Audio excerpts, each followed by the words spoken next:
Tertúlia. Meu boa tarde a todos. Hoje é 27 de janeiro de 2016, quarta-feira. Esse é o verbete de número 3.645, 5 páginas, 46 silogias, 11 máximos. O tema é desestigmatização do autoconceito, especialidade autodesassediologia. Quem escreveu o verbete fui eu, Adriana Lopes, e eu vou pedir ajuda aí do professor Eucádio para dar uma lida, né, da minha biografia. A Adriana Lopes é graduada em Engenharia e Psicologia, pós-graduada em Análise de Sistemas, especialista em Psicologia Clínico-Institucional, é brasileira natural do Rio de Janeiro, é voluntária da Conscienciologia desde 1995, docente desde 1999, TNPcista desde julho de 2002 e EPICOM desde julho de 2010. Obrigada. Então vamos agora à definição. A desestigmatização do autoconceito é o processo de a consciência renovar a concepção íntima sobre si mesma, por meio do levantamento das atuais condutas pessoais e de exercitações autoprescritas, capaz de eliminar apreciações fixadas e anacrônicas quanto à própria personalidade. Então tem uma revisão aí, eu peço para vocês, quem tiver com o verbete na mão, né? Concepção íntima sobre si mesma. Trocar para mim, tá bom? Vamos então à pensenologia. O holopensene pessoal da autopesquisa. A autossustentação energética, imunizando contra as pressões holopensênicas estigmatizantes. A criação de forma holopensênica pró-recim. E a desestigmatização exitosa do autoconceito, exemplificando a execuibilidade do controle autopensênico. Em fatologia destacamos a autodeslavagem cerebral, a revisão de autojulgamentos a prioristas e irrevogáveis sobre si próprio, a reverificação de autodiagnósticos peremptórios, a reconsideração da visão pessoal sobre a própria personalidade e a checagem da veridicidade das autoconvicções quanto ao funcionamento pessoal mediante experimentos autoprescritos. Aí também tem uma revisão, é autoprescritos, tá bom? E a desestigmatização exitosa do autoconceito, promovendo a coerência da autoexpressão. Em parafatologia, a autodeslavagem paracerebral. As neoatuações favorecendo a recuperação de cons. O para-auxílio de amparadores nos investimentos cosmoéticos desestigmatizadores. O afastamento de assediadores extrafísicos reforçadores dos autoestigmas. E a desestigmatização exitosa do autoconceito, aproximando a autoimagem da própria realidade consciencial.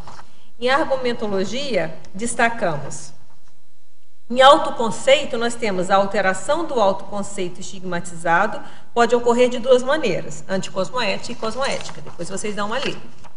Em renovação, a renovação pessoal motivada pela insatisfação com a própria condição pode ser de dois tipos, doentia ou sadia. Esquiva. Temos 7 aspectos da vida diária com as respectivas esquivas reforçadoras de estigmas relativos ao autoconceito. Então dá uma olhadinha também. E em etiologia, 11 motivações, né? São sugestões, né?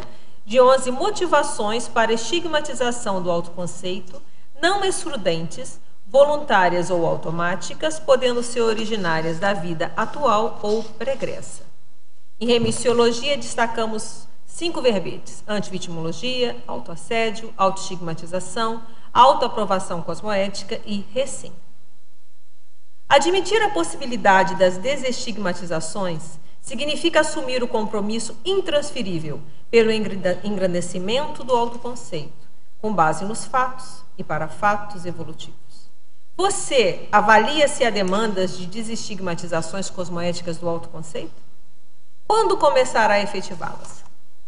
Na mega-análise, aqui da equipe das Ciclosapiens, nós temos aqui alguns itens: autocrítica, cosmoética, coerência, renovação, atualização, habilitação, autoimagem, personalidade, reestruturação, autossatisfação, autojulgamento, autossabotagem, autodeslavagem, autoconhecimento, descondicionamento, a autoconscienciometria, a autodesassediologia, holomateriologia, autoevoluciologia e recinologia.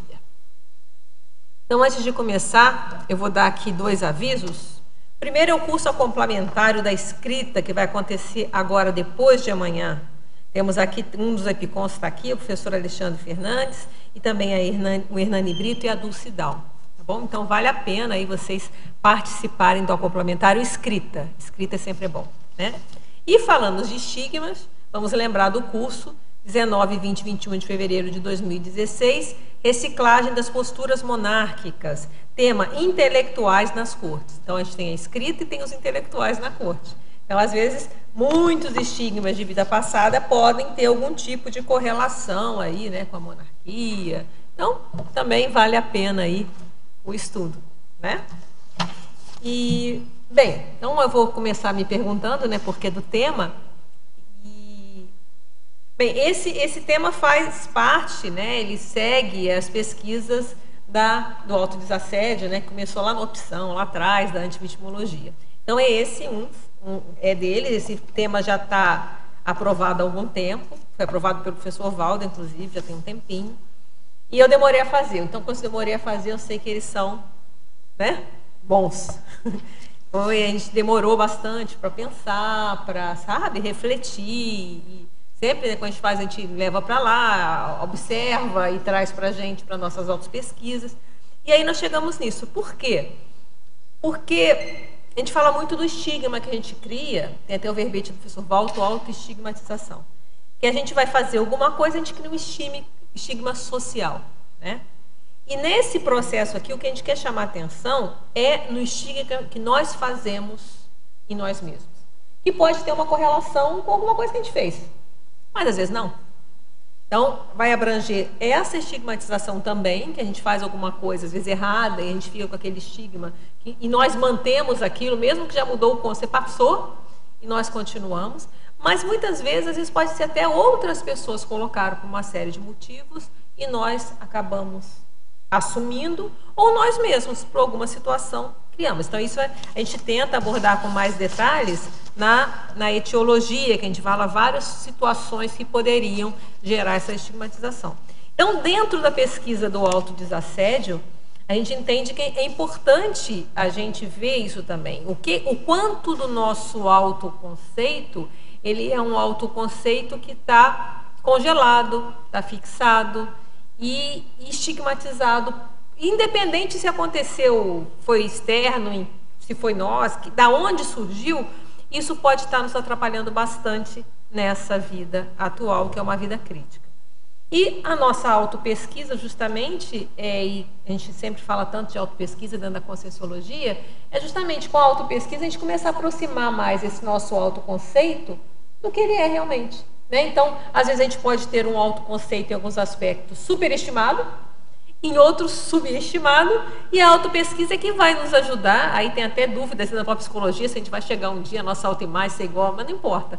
Mas a gente começa a aproximar o nosso autoconceito daquilo que nós realmente somos. Então, esse é o objetivo desse verbete, então vamos aí para debater com a turma. Vou começar atendendo, já temos a primeira pergunta, é do Porto. Então, aqui, Alexandre já trouxe a turma do Porto. Ó, a segunda também é de Lisboa. As 2 primeiras aqui já é a turma de Portugal firme. Estou indo lá, dar uma opção pelo autodesassédio em breve. Parabéns por mais esse excelente verbete, muito obrigada.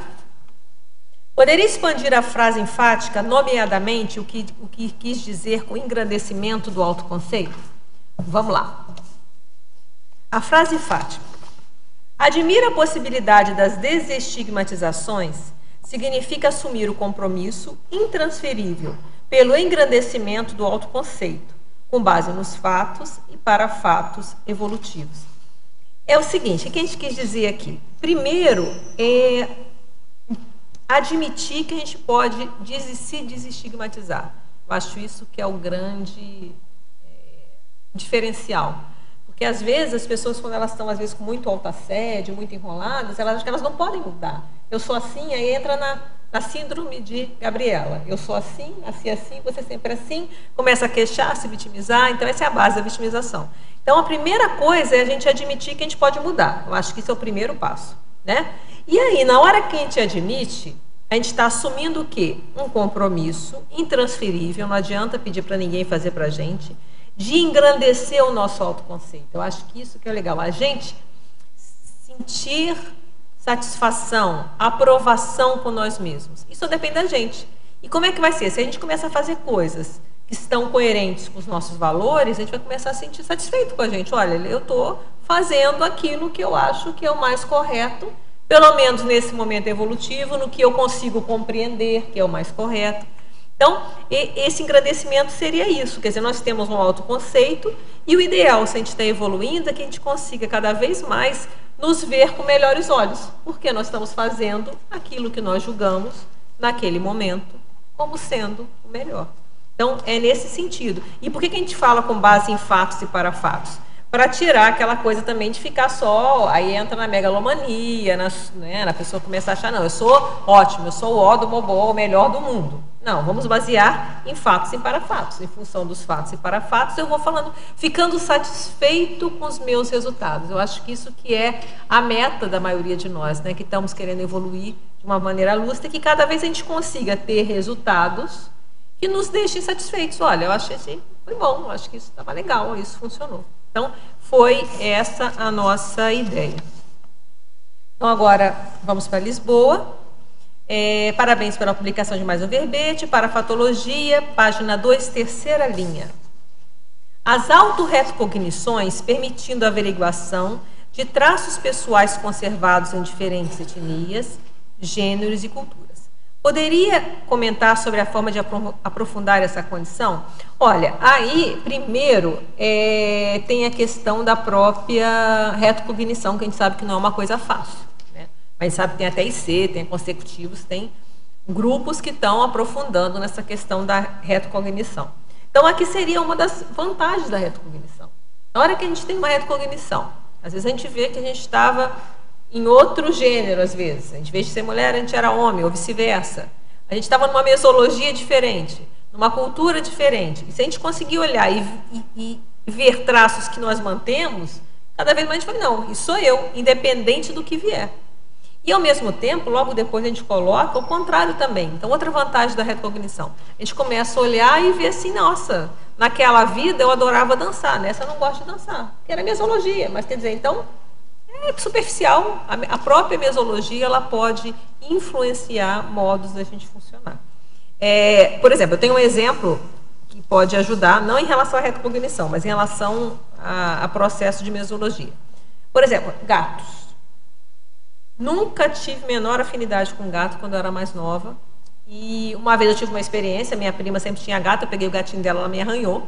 Eu criei uma certa resistência aos gatinhos. E eu falava, não, gato eu não quero ter gato, gato não. E acabou com o tempo, com o destino, eu resolvi experimentar gatos. Hoje eu tenho 4, porque aí o destino ainda me deu mais 2 de bobs, né? Eu tinha 2, aí acabou que o contexto, as conjunturas, acabei ficando com 4 gatos. E eu simplesmente tenho uma convicção de que eu já tive gato muitas vidas. Isso é uma coisa que não é de hoje. Então, quer dizer, quando eu estava fazendo esse verbete, eu comecei a refletir sobre isso. É uma coisa simples, mas que era uma coisa, às vezes, mesológica, e eu achava que eu não gostava. E, de repente, eu comecei a ver que não, isso é de muito tempo mesmo, sabe? Pelo modo de funcionar, o modo de lidar. Eu falei, não, isso aqui já é muito comum para mim, é muito tranquilo. Então, é um exemplo simples, até, para a gente ver como, às vezes, uma experiência da vida pode nos confundir. E a gente acha que nós gostamos ou não gostamos de alguma coisa e a gente vê que, na verdade, não é bem assim. Tá? Agora é Niterói. Patologia, página 1, quarta linha. Poderia clarear a checagem da veridicidade das autoconvicções quanto ao funcionamento pessoal mediante experimentos autoprescritos, tá? Acho que nem existe essa palavra restritos aqui. Tá bom? Então, eu peço aí, eu já tinha pedido antes para vocês corrigirem, tá? É autoprescritos. Então, você que vai prescrever para você. Então, por exemplo, esse exemplo que eu acabei de falar do gato, né? Eu achava que eu não gostava de gato, mas eu fui fazer um experimento, e nesse experimento, que foi autoprescrito, eu comecei a ver que realmente aquela minha convicção de que eu não teria afinidade com gato era furada. Totalmente furada. Então, por exemplo, isso é um exemplo simples, mas outras situações, às vezes a gente acha que eu não gosto, eu não sou bom nisso, eu não sou bom, isso é terrível. Ah, não, isso não é para mim, eu não sou bom de escrever, isso a gente ouve muito, né? Não, eu sou da prática, escrita não é para mim. Você já tentou? E às vezes na hora que a pessoa senta, ela vai ver, às vezes ela pode até checar que ela realmente tem dificuldade, mas existem. Tem aqui o curso da escrita, nós estamos em plena 5ª semana da escrita. Quer dizer, tem cursos de escrita, tem a própria verbetografia. É possível a gente mudar isso. Então, fazer esses experimentos para a gente checar se essa nossa convicção é real ou não. Então, a pessoa pode realmente descobrir que ela não tem jeito para escrita, ou melhor, não treinou e pode treinar. E, às vezes, começando a escrever, de repente, ela descobre, caramba, eu tenho muito jeito, eu estava destreinada. Ou não, tinha dificuldade mesmo. Ou, pior ainda, ela já senta e o negócio sai, que é uma beleza. Então, é outro exemplo também que eu estou trazendo, que é muito comum. A questão da escrita tem principalmente muitas mulheres, não sei por que motivo, podemos pensar, mas às vezes vem com esse papo de não sei escrever, não tenho jeito. Sim, por favor, professor de português, perfeito, diga lá, você percebe isso ou não? Eu percebo isso, inclusive eu tenho um caso próprio, meu mesmo.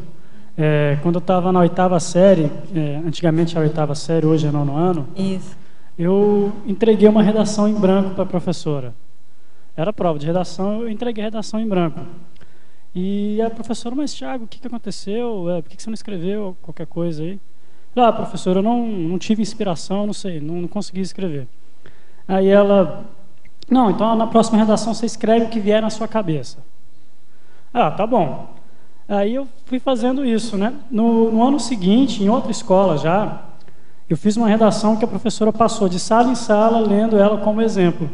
Olha só. Quer dizer, no ano anterior eu tinha bloqueado, mas no ano seguinte eu já tinha botado o meu trafor, né? Hoje é um trafor. E hoje eu sou professor de redação. Muito legal, né? Mas é interessante, você dar um bom exemplo. Por algum motivo, que você tem que pesquisar aí por quê, você tinha dado uma bloqueada. Tinha bloqueado. E pode ser de vida passada, pode ser dessa vida mesmo, seja lá o que for. Mas o bom é que você fez experimento. A professora foi super assistencial, né? Ela falou, te impulsionou e você aceitou o desafio, né? Você podia não ter aceitado. Não tem jeito não. E você aceitou. Bem legal, muito bom. Muito bom. Alexandre, por favor.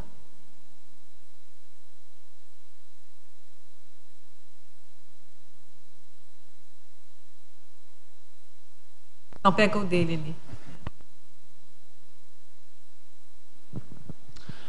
ali. Estava aqui a pensar que às vezes nós podemos ter até uma imagem nossa de que temos uma certa capacidade para fazer algo, mas avaliamos mal as circunstâncias.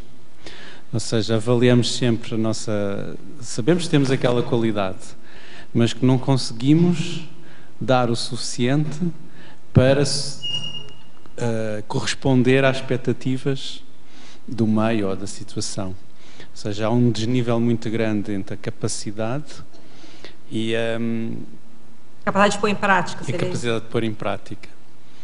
E podes falar um pouco sobre essa questão? Aí o que a gente já defendeu um verbete aqui há um tempo, que é o teto da autocompetência. Eu acho que é justamente pondo em prática é que a gente vai mensurando a real capacidade que a gente tem. Então, eu acho que tem que ir para prática. Não ficar na elucubração. Senão a gente pode até assim, a gente sabe que eu sou bom de escrita. Aí a pessoa fala, não, eu sou muito bom de escrita, eu faço um livro em um mês. Senta e vê, talvez consiga, mas eu acho difícil. Então, na hora que ela põe na prática, ela vai ver de um modo prático o que ela consegue fazer rápido e o que trava. E aí ela pode pedir ajuda, não é? Vamos supor que o Tiago visse lá, começou a fazer e visse que tinha dificuldade em alguma coisa. Ele pedia para o cara ajuda. E ela, ou então, não, meu problema é gramática, vou estudar mais gramática, seja lá o que for, um exemplo, né? Então a pessoa ela vai ver realmente qual é a dificuldade e ela vai poder atuar para isso. Ou às vezes estava com sono naquele dia. Eu falava, opa, daquele dia eu estava cansado. Não, eu tenho que dormir mais antes da prova. Sei lá, estou dando aqui hipóteses, né? Então eu vejo que é colocando na prática. Eu acho que é por isso que é muito sério. E aqui a gente sempre fala na Conscienciologia a questão da teática, né? A teoria e a prática. A prática é muito séria. A teoria é fundamental e ela é essencial. É 1% essencial. Mas o 99% da prática é bom. Então eu acho que é pondo, é se testando, é que a gente vai verificando isso. Então, eu vejo assim, a pessoa que tem essa dificuldade tem que começar a fazer. Pouquinho, sem grande, sem... Já quero começar fazendo um tratado. Começa fazendo um verbete, se fosse a questão da escrita, né? Começa fazendo um verbete, ou começa fazendo um artigo. Começa fazendo uma redação e mostra para um colega. Quer dizer, vamos aos poucos, mas pondo, que aí a pessoa vai realmente chegando mais próximo do que ela realmente, da capacidade real. E aí a capacidade real, ela tem como melhorar, porque sempre vai melhorar, ninguém está perfeito, né? Se está em evolução. Então começa a ter uma visão mais realista, um autoconceito mais realista, e isso tem como ir seguindo. Por aí, não? O que você acha? Sim, sim. Eu estava a ver, existe um conceito dentro da psicologia que é uma teoria sobre o desafio e ameaça, que é uma desfasagem entre a nossa avaliação dos nossos recursos, das nossas capacidades, e a exigência do meio. Quando nós avaliamos os nossos recursos, nossas capacidades como maiores do que as exigências, nós vemos isso como um desafio. Quando são menores, nós vemos isso como uma ameaça. E ao longo do tempo isso pode ir se estigmatizando e a pessoa vai paralisando, não é? E cada vez vai mensurando e tem menos capacidade de mensurar o que existe, as exigências da resposta. Alexandre, eu não entendi o começo. A diferença entre desafio e ameaça, poderia repetir, por favor? Repete a questão do desafio e ameaça. É a desfasagem entre a avaliação das nossas capacidades ou recursos e as exigências do meio. Quando é maior, eu vejo como um desafio. Quando é menor, eu vejo como uma ameaça.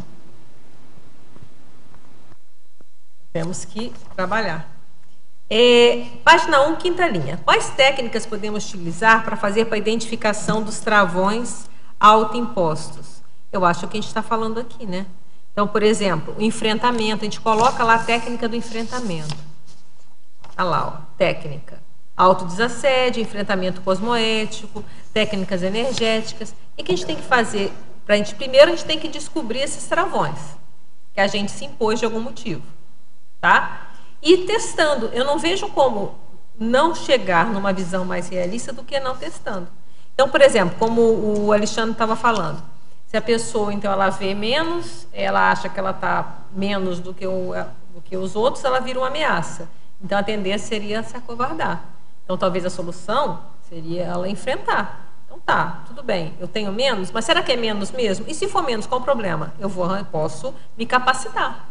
Eu acho talvez essa mudança de visão que pudesse ajudar. Então, para quem está perguntando, eu vejo por aí, esses travões a gente tem que primeiro testar. Então a gente fala assim, eu não sou boa nisso, eu não sei fazer nisso, ou ninguém gosta de mim. Tem até um exemplo que eu já citei aqui, que é de um livro até de psicologia cognitiva, da Ana Bock, que tem esse exemplo, eu não estou com ele aqui, que era de criança. Então as crianças chegavam, era para terapia em criança. E a criança chegava e falava assim, ninguém gosta de mim. E aí ela chegou para a criança, fez um papel em branco e pôs assim, primeiro você vai escrever todo mundo que não gosta de você. Depois você vai escrever todo mundo que gosta de você. E ela fez uma lista. Então a pessoa pôs material. A pessoa viu que às vezes quem não gostava não era todo mundo, era um grupo, aquele grupo que não gostava, em compensação tinha um monte de gente que gostava. E ela ainda tinha uma terceira coluna que era assim, e as pessoas que nem gostam nem desgostam de você, que é o mundo inteiro, né? Então é interessante. Então essa técnica eu gosto de lembrar. Então ela pegou e trouxe para a realidade. Espera aí, vamos aqui. Não entrar em generalização. Então, eu acho que para identificar esses travões, primeiro você vai saber, né, aquilo que você... Toda vez que você for muito peremptório em relação a você mesma, você abre os olhos. Por exemplo, ó, aquilo que a gente falou, quando você tiver um auto-julgamento a priorista, irrevogável, sobre... Não, eu sou assim e acabou. Então, abre os olhos e testa-se isso, o percentual de veracidade que tem nesse seu conceito. Sim, Adriana, em pensinologia você coloca na primeira página a criação, quarta linha, a criação de forma holopensênica pro recim. Porque se a gente começa a trabalhar e fazer uma questão de recins com uma certa periodicidade maior, a gente também vai fazer uma forma holopensênica positiva em relação a isso. O que é aquele conceito de forma holopensênica? Você lembra? Então, às vezes a gente tem formas de passado. Então, por exemplo, a gente vai num país que a gente viveu há muito tempo. Então, a gente pode chegar lá e a gente acessar essa maneira de pensar que nós tínhamos naquela época. Então, a forma holopensênica é que a gente criou aquele holopensene, às vezes fica nos locais, nos ambientes. Então, se a gente criar uma forma holopensênica, hoje, por exemplo, onde nós vivemos, de uma forma sempre mais positiva, de um astral mais positivo, então, assim como na outra forma pode influenciar a gente e puxar a gente para baixo, a gente pode, por que não, criar uma que puxa a gente para cima. Então, numa outra vida, seja lá aonde que a gente vai nascer, a gente pode tentar dar uma passadinha aqui em Foz, dar uma acessada. Por que não? Claro. Ainda mais que vai ser no futuro, vai ser tudo muito mais rápido. Viajar, né? A gente espera, quem sabe já tem a parateleportação, que a gente entra igual o Jornal das Estrelas, né? Quem sabe? Esse é meu sonho de consumo, né? Não precisa nem levar mala, já você viaja sem mala, só com você, tudo de bom. Você coloca também. Isso aí é subespeculação, independente, brincadeiras à parte, a gente pode no futuro, a gente pode buscar acessar essa forma mais positiva. A gente está criando, na hora que a gente está tendo essa postura mais positiva, também nós estamos fixando esse holopensene nosso, que é passível de nós acessarmos numa vida futura. Muito bom. Aqui na fatologia, ainda remarca na penúltima linha, na fatologia, o exercício de novos papéis sociais, a mudança de hábitos e rotina. Então, isso tem a ver com a gente ir mudando. A vida não é assim? A gente não vai... Se você pensar lá a sua vida desde que você era adolescente, quantos papéis você já teve? Às vezes dentro da profissão, às vezes até o papel social, às vezes você tinha um papel de solteiro, depois você é casado, às vezes a pessoa depois é viúva, divorciada, sei lá o que for.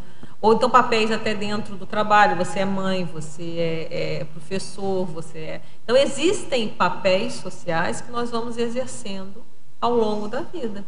Então esses novos papéis sociais também, que a gente vai assumindo naturalmente, eles nos ajudam, de certa forma, a gente também vendo, às vezes, trafores e trafares que a gente não conhecia. Por exemplo, minha primeira profissão era engenharia.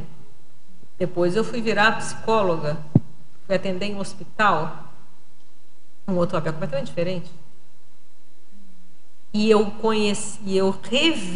resgatei, às vezes, trafores ou qualidades minhas que na outra profissão às vezes não era requisitado, não era necessário. Importância, né? Então, quando a gente também testa outros, a gente também permite que a gente resgate esses talentos, essas predisposições de outras vidas. A gente vê, olha, eu também tenho jeito para isso.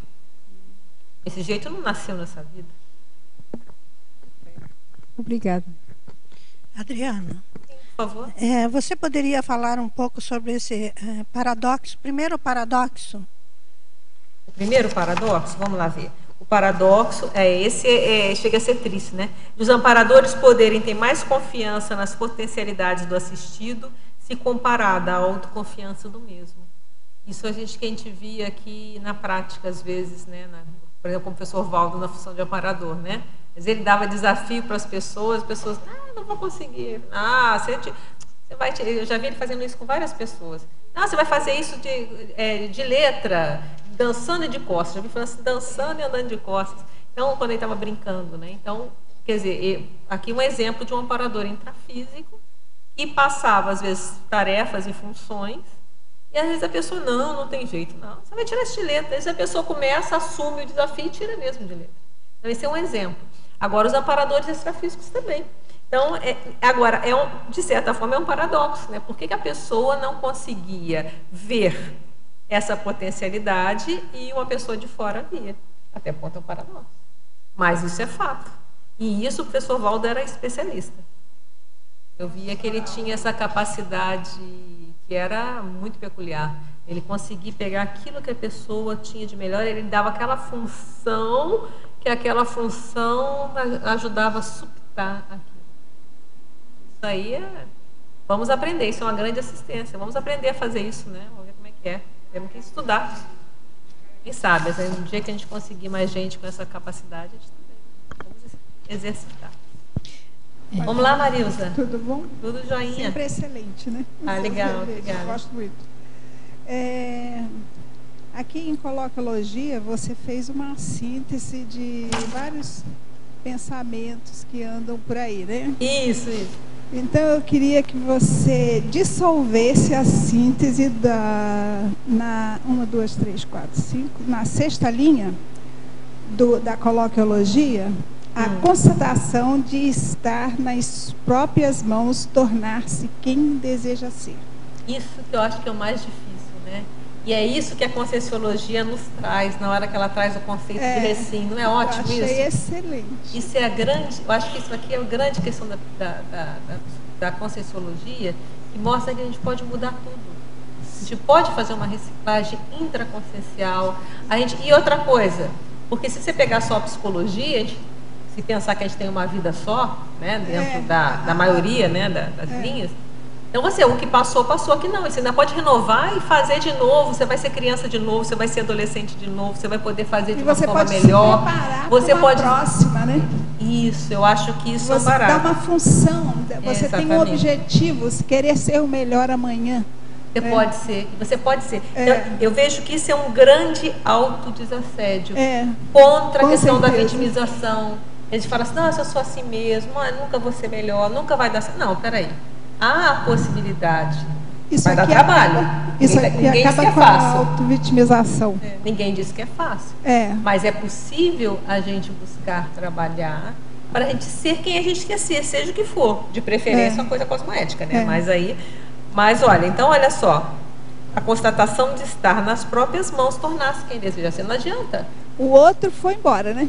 O outro não existe. A gente vai dessomar. Você não a gente não adianta reclamar que mamãe fez isso, que o papai fez isso. É a gente. A gente que é responsável. Sartre, né? Não importa o que fizeram de nós, mas o que faremos fizeram de nós. Todo mundo podia receber isso lá para os 15 anos, receber esse cartãozinho, né? Mas as crianças podiam ser criadas né? assim, né? Com esse conceito aqui. Você legal. Não fez porque não quis. É questão assim, às vezes ela não conseguiu, é por isso que existem a consciencioterapia e conscienciometria. Às vezes a pessoa vai precisar de ajuda externa, ninguém está tirando isso, a própria psicologia, ninguém está tirando esse mérito. Mas o que eu vejo mais sério é a pessoa saber que está na mão dela. Se está na mão dela, ela vai correr atrás. E ela vai correr atrás. Se ela consegue sozinha, ótimo. Não conseguiu? Existem terapias, recursos. Existem psicólogos, existem consciencioterapeutas, existem conscienciômetras, e aqui tem um monte de gente que vai poder, preceptores, e vão poder ajudar a pessoa nesse caminho, que não é um caminho, não é de uma hora para outra. Então a gente não é de um jeito há milênios e amanhã não sou mais assim, a gente sabe que não é, aí é irrealista. A gente vai aos poucos mudando. Mas essa perspectiva de que é possível, que nós podemos mudar, eu acho que isso faz toda a diferença. E é uma visão muito otimista. Isso tem que trazer otimismo para as pessoas. Dá trabalho, dá, mas eu posso ser o que eu quero ser. Eu quero ser o quê? Define. Eu quero ser assim. Eu sou introvertido, eu quero ser extrovertido. Ok, então vamos trabalhar para isso. Se é isso que você acha que é melhor, por exemplo. Adriana, agora vamos trabalhar. Você falou uma coisa agora muito importante. A visão da Conscienciologia, ela é otimista. Qualquer conflito intraconsciencial que a pessoa que vem estar com a Conscienciologia possa estar com ela, se manifestar, deixar transparecer, estar bloqueado com aquilo, a Conscienciologia tem uma visão otimista em cima daquilo. É porque você pode mudar, mesmo falando de coisas difíceis como assédio, falando de coisas dificílimas como interprisão grupocármica, que às vezes você não é aquela visão, às vezes, como é que eu vou dizer? Chega até poliânica, né? Não, eu fiz uma coisa de mal com alguém, mas não tem problema não, só resolvi, então tá bom, matei 200, mas tá tudo bem, não, já perdoei, já me perdoaram, a gente sabe que não é assim. Dentro da interprisão, ok, você vai responder pelos seus atos e vai limpar isso. Mas tem saída. Tem saída. Então, ao mesmo tempo que mostra a realidade, que nem sempre é uma realidade simples, mas mostra, olha, isso tem saída. É mesmo. Isso e olha, e se você estiver fazendo a coisa certa, tiver com a melhor das intenções, usando a cosmoética, o seu nível de cosmoética, aquilo que você já compreende de cosmoética, vai ter um amparador te ajudando. Sim. Então não vai estar sozinho nisso. Então eu acho que isso eu concordo com você, eu tenho essa ideia também. É uma visão otimista. Otimista, realista. Não é um otimista de poliana, é um otimista. Plausível a ideia, né? Plausível. Sim? Quem está primeiro? Faz. Vamos lá. Opa, temos 3 aqui na mesma linha. Eu acho que não. No detalhismo, sinergismologia. Tu poderia falar sobre o sinergismo regressivo, autoassédio, autossabotagem? Tem até um verbete que eu já fiz da autossabotagem, depois é bom vocês darem uma olhada lá. É porque o autoassédio ele acaba gerando a autossabotagem. A autossabotagem gera um autoassédio. Então, eles são sinérgicos patologicamente. Um alimenta o outro. Então, na hora que eu tenho um autoassédio, por exemplo, a gente deu aqui alguns exemplos. Eu não posso isso, eu não tenho jeito para isso, eu não sirvo para isso. Eu gerei uma autossabotagem, porque eu não vai ter oportunidade, não. Eu não sirvo para isso. Surgiu lá milhões de oportunidades, às vezes vem amparador de tudo quanto é jeito, oferece um monte de desafio, e você, não, eu não sirvo para isso, eu não sirvo para isso. Opa. Virou uma autossabotagem. Aumentou a autossabotagem. E a autossabotagem, na hora que você está quase conseguindo alguma coisa, você acaba provando para você que você não presta, então você mesmo dá um jeito de aquilo não funcionar, para você dizer, eu sabia. Aí seja lá que ganho que tem, também é um autoassédio. Então essas coisas estão muito interligadas e elas têm um efeito que acaba uma potencializando a outra. Isso que a gente quis pisar aqui. Tudo bem? E assim, saber o que tu pensa sobre essa questão da gente ter assim a família, conhecidos que te conhecem de uma forma, né? E tu começa a te auto-pesquisar e tu percebe que tu está mudando e tu está fazendo um movimento para mudar. E eles te continuam igualzinho. Mas aí eles não te veem, me parece, essa mudança, essas pessoas que costumam conviver contigo, né? Como é que tu vê isso? O que tu pensa sobre isso? Não, isso aí é fato. Mas a gente faz igual. O ser humano ele tem a tendência de congelar diagnóstico. É a tendência, a gente tem que trabalhar para isso. Então a gente eu sou assim, conheço você. Eu conheço a Cíntia.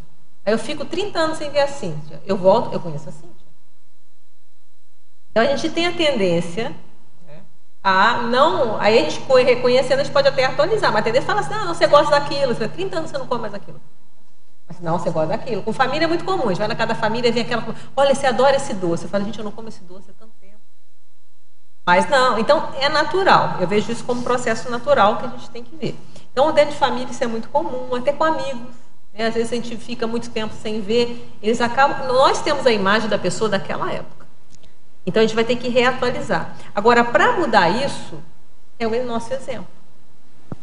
E demora às vezes. Então, se a gente não pode engolir essa estigmatização, por exemplo, vamos supor, eu estou falando coisa boba, de comida, tal. Vamos supor alguma coisa que a gente fez, a família. A família é danado para gerar estigma. Até eu coloquei aqui. Num item eu coloquei isso aqui, estigma familiar. Então, às vezes uma família é muito grande, o fulano é o bobo da casa, o fulano é o burrinho da casa, o fulano é o feio da casa, ou é o lindo da casa. Então, cria aquele negócio. Às vezes a pessoa vai levando isso com ela. E aí, como é que você vai... Ou então, fulano é ruim de relacionar, tem um gênio horrível. Tem um gênio horrível. Às vezes é o mais inteligente da casa. Mas como era contestador, virou um gênio ruim. Todo mundo é cordeirinho às vezes, aquele que contesta é um gênio ruim, por exemplo. E a pessoa vai levando aquele estigma, se ela não reatualizar. E aí, só um minutinho, eu vou chegar lá. E aí o que acontece? Como é que a gente vai mostrar? É só o nosso exemplo. É entender que é natural, entender que é uma situação que aconteceu, e a gente, com os nossos atos, a gente vai mostrando que nós não somos isso que disseram que a gente é. Mas não adianta querer de uma hora para outra. Tem que aceitar. E o tempo, os fatos e os parafatos vão dizer. E às vezes não adianta nessa vida. Uma coisa que eu acho que ajuda é tu ter novos amigos, né, conhecer novas pessoas, viajar. Eu acho que essas coisas também, porque aí tu pode ser diferente, né, vamos dizer assim. Mas aí você vai ver que você não é. Então, ir às vezes para a família tem a questão da forma que a gente falou antes. Então, às vezes naquele grupo familiar tem aquela forma e a gente já começa a tentar entrar naquele papel que tentaram colocar para a gente. E aí a questão é, a gente começa a peraí, alto lá. Eu não sou assim. Eu posso até aceitar que me vejam assim ainda, mas eu não sou assim. E a gente, com o tempo, a gente pode ir mudando. E às vezes a nossa imagem começa a relacionar com essas pessoas como consciências e não como aqueles papéis funcionais que às vezes tinham. Então, isso é muito comum. Isso é muito comum. E às vezes tem coisas graves, às vezes. Se a pessoa não ressignificou, às vezes todo mundo tirava, todos os da família, já vi isso. Tinha uma família que todo mundo tirava só notão, passava todo em primeiro lugar no vestibular. E eu estudei com uma que estava em pânico de não tirar o primeiro lugar. Acabou tirando, sei lá, segundo, terceiro. Foi uma derrota. Quer dizer, olha a pressão que pode gerar numa pessoa em função de um papel. Alexandre, por favor. Obrigada.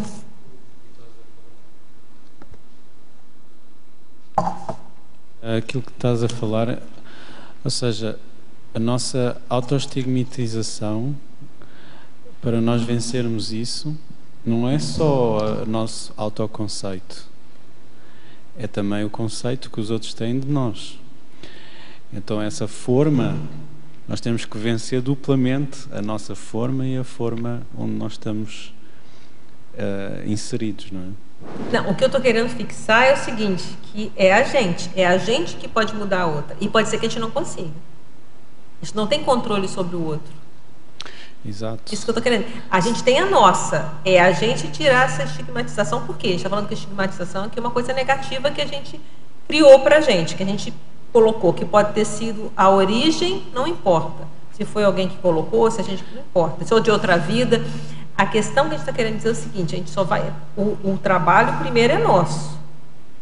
E aí, a gente pode ser que com esse trabalho, pelo nosso exemplo, a gente mude, mas há a possibilidade que a gente não consiga mudar. Faz parte do jogo. Você não tem controle do outro. E se o outro enrijecer? Se o outro não quiser ver diferente? Tem controle sobre isso? Claro, nenhum, mas né? Quando uma família, por exemplo, eles criam uma imagem nossa que alimentam essa imagem, não é? Sim, então, sim. o que eu estou a falar é que nós precisamos também vencer essa pressão se nós queremos mudar, estando inserido naquele contexto, não é? Uma hipótese é sairmos do contexto. Facilita. Mas aí, eu vejo isso, que realmente, mas aí a gente vai fazer, a gente vai continuar convivendo com essas pessoas, mas com o tempo pode ser que a gente mude isso, mas a gente não está no nosso controle. Posso furar a fila das perguntas só para dar um favor. exemplo prático? Sim, por favor. Que agora em dezembro, visitando a família, eu tive uma experiência dessa. Que ano passado eu tive um problema com o meu computador, eu precisei entrar na justiça, né, para resolver. E daí teve uma primeira audiência e não foi resolvido e se estendeu para uma segunda audiência. E nesse tempo todo eu estava muito assediada. E quando foi para ter a segunda audiência, eu falei, chega, cansei. Por ano que vem eu não vou levar esse problema, né, não vou estender. Então eu vou resolver isso hoje, com 1 centavo a menos ou 1 centavo a mais no bolso, porque era uma questão, né, até que envolvia indenização. Eu vou resolver esse assunto hoje esse assunto acaba. E resolveu super bem e finalizou naquele dia. E eu já tinha decidido que não ia levar adiante, né? Ganhando ou perdendo a causa, que ele ia encerrar aquele dia. E meu pai é advogado e eu estava conversando com ele, pedindo algumas orientações, né? Então agora em dezembro eu voltei para minha cidade, passei lá, né? E ele perguntou como é que foi, eu estava contando. E assim, meu pai me conhece, ou ele tem um conceito a meu respeito de ser uma pessoa encrenqueira e pavio curto. Que ele fala que minha vida inteira eu sempre fui muito enjoada, com as palavras dele, assim, né? Daí eu estava contando que eu tinha resolvido que era, né, que eu resolvi o assunto, que eu tinha decidido que mesmo se eu não ganhasse nada, ia acabar aquele dia, e acabou. E ele virou para mim e falou assim: ah, mas você é assim... como é que foi que ele falou mesmo? Você é assim estressadinha mesmo? Podia ter resolvido, podia ter esperado mais tempo, ganhava mais, não sei o quê, não sei o quê. Mas você é estressadinha desse mesmo, te conheço desde que você nasceu. E aquilo desceu tão quadrado, porque não era aquela, sabe? Não foi no ímpeto de um estresse. Pelo contrário, foi para desassediar mesmo, porque eu estava estressada mesmo. Então, assim, chega, não quero mais isso, então vou resolver. E aí ele viu isso como uma atitude minha impetuosa, de uma pessoa sem paciência, que ele já conhecia desde que tinha nascido. Aquilo desceu quadrado e eu fiquei pensando, cara, mas será possível que meu pai, eu com toda essa autopesquisa, esse histórico, ainda me conhece mais que eu. E só agora, em janeiro, quando eu estava no meu último módulo da técnica de mais um ano de vida, então eu estava dessomando, agora é dia 10 de janeiro, né? Que caiu a minha ficha, que eu não queria levar aquele problema para o ano seguinte, porque eu não queria dessomar com aquele problema sem resolver. Então, tinha todo um processo multidimensional envolvido. E tem um assédio sempre envolvido. Sempre também. Tem as evocações. Eu imagino, assim, fazendo uma análise superficial, que talvez o assédio tenha pego até ali, através daquela fala do meu pai, de que você é assim mesmo, estressadinha. Então, uma coisa que eu vi como mérito, poxa, me decidi que eu ia resolver e resolvi. Aí ele chega e desmerece aquilo, né? E isso envolve essa questão, assim, da desestigmatização do autoconceito, de eu bancar, não, espera. O que foi que me levou, então, a resolver o problema? Foi porque eu estava ansiosa para acabar logo, ou porque realmente eu não queria mais aquilo? Então, assim, demorei a enxergar, mas acho que é um exemplo prático disso, né? Legal, muito bom, muito bom. Fala, Tanise. Seguinte, depois do medo da morte, né, que o maior medo que se tem é da rejeição, e esse medo da rejeição que nos move a ter coesão social e a pressão da sociedade em relação a gente não mudar o comportamento. Então, como é que ficaria como é que lida com esse medo, né, da rejeição em relação ao processo de desestigmatização do autoconceito? Olha, eu acho que esse medo da rejeição, ele é natural, mas a gente tem que começar a trabalhar isso. E como a gente supera o medo da morte, a gente tem que começar, às vezes, a suportar. Porque se a gente tem muito medo da rejeição, qual é o risco? A gente virar uma Maria vai com as outras. Ou a gente só fazer o que a opinião pública bata a palma. Entende? Então, esse é um risco. Então, a gente tem que ir trabalhando, eu entendo que a gente tem que trabalhar esse medo da rejeição. Obviamente, ser rejeitado por todo mundo é complicado, por isso que as pessoas se agrupam, por isso que juntam grupos de pessoas que pensam mais ou menos afins, para você ir minimizando isso. Mas ter um medo geral da rejeição, você não faz nada. Você não fala uma opinião. A gente nunca vai conseguir ter uma unanimidade, ser unanimidade. Entende?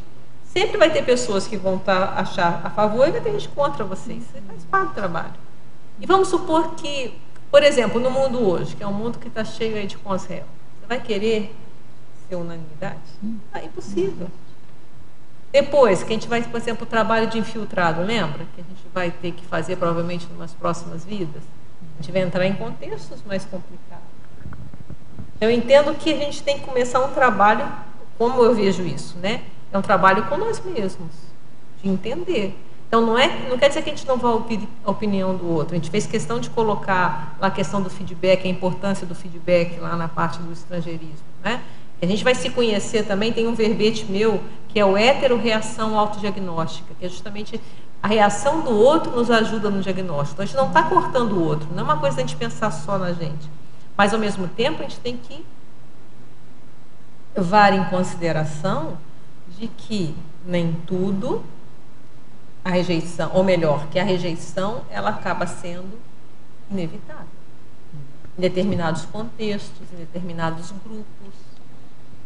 Não é? É só você pensar em valores. Determinados grupos vão achar o que a gente faz é loucura. Outros, cada um tem um jeito de pensar diferente. Não é? Então, totalmente o medo da rejeição, a gente tem que lidar com isso. E superar. É como eu penso. Tá? Mas não é que você vai cortar as pessoas, por isso que a gente se agrupa, por isso que nós agrupamos, fazemos grupos de pessoas afins. Aí a gente tem aquele grupo que nos dá apoio. E aí ameniza essa questão da rejeição. Agora, uma pessoa que estou falando que tem um extremo de rejeição, o que o Alexandre acha? Como é que fica, né? Não faz mais nada na vida. Não faz nada. Paralisou. Pegando esse gancho aí que você está falando da rejeição, aqui na argumentologia, desestigmatização. As desestigmatizações do autoconceito requerem a segurança na essência da própria consciência, capaz de reestruturar a autoexpressão medida das decisões sobre as quais características manter ou descartar para a obtenção de melhores resultados evolutivos, bem como para o alcance de maior satisfação íntima e existencial. Agora, minha pergunta é assim: pode então acontecer heterocríticas e autocríticas aos próprios trafores, e nesse aspecto a pessoa discernir a maneira como utilizar os próprios atributos? Sim. Aí entra na questão do heterorreação agnóstica. As pessoas podem criticar as nossas, até o que a gente tem de bom. E às vezes aquela crítica tem percentual de veracidade, ou não. Tem outro verbete que eu escrevi que se chama heterocriticofilia intelectual. Eu acho isso muito sério. Que a pessoa está aberta a receber, por exemplo, uma crítica num texto, numa revisão, ou num qualquer processo intelectual, aqui mesmo, a gente está aberto. Porque na hora que você está aberto a essa heterocrítica, na verdade, a gente está aberto para ouvir. A gente pode ir avaliar qual o percentual de veracidade disso. Pode ser que a pessoa não tenha nada a ver, uma crítica que não tem nada a ver, mas pode ser que tenha. E mesmo uma crítica que, por exemplo, a gente considere que esteja equivocada, ela pode nos ajudar. Peraí, se gerou dúvida para essa pessoa, pode gerar para outros. Então, eu estou tranquila nisso. Eu vou lá e mudo o texto sem estresse. Só se eu achar que vai mudar a estrutura, aí não. Mas se é uma coisa simples, qual é o problema? Então, essa abertura eu acho muito séria, e isso a gente pode se expandir para todo tipo de heterocrítica. Então, eu acho que a gente tem que estar aberto, ouvir e saber que a gente vai lidar com isso e ver o percentual de veracidade ou não. Se a gente não... O problema é quando a pessoa se fecha e não quer ouvir nada, ou a pessoa que ouve tudo vira uma vai com as outras, como a gente falou ali. Ah, não, agora é para fazer assim, agora é para fazer assado, agora você tem que ir para aí, agora você tem... a pessoa não faz nada. A pessoa virou um fantoche. E cada um vai pensar diferente, cada pessoa tem uma opinião diferente. E ninguém está na própria pele. Só quem está na própria pele sabe, né? Como é que tem até uma música, né? A angústia de ser o que é, né? A delícia e a angústia de ser o que é. Quer dizer, você que sabe o que é, o seu jeito de ser. Então, a gente tem que ter o nosso senso crítico, a nossa autocrítica para trabalhar, sem dispensar as heterocríticas, que são importantíssimas. Ieda queria um tempão, né, Ieda? Chegou aí, Ieda, fala. Não, mas foi bom. Adriana, eu queria voltar no que a Cíntia estava relatando, o caso dela, e eu achei interessante aqui, na página 2, parafatologia, a terceira linha de baixo para cima. O afastamento de assediadores extrafísicos, reforçadores dos autoestigmas. Né? Quando a Cíntia coloca aqui, para ela já tinha dado aquele limite, né?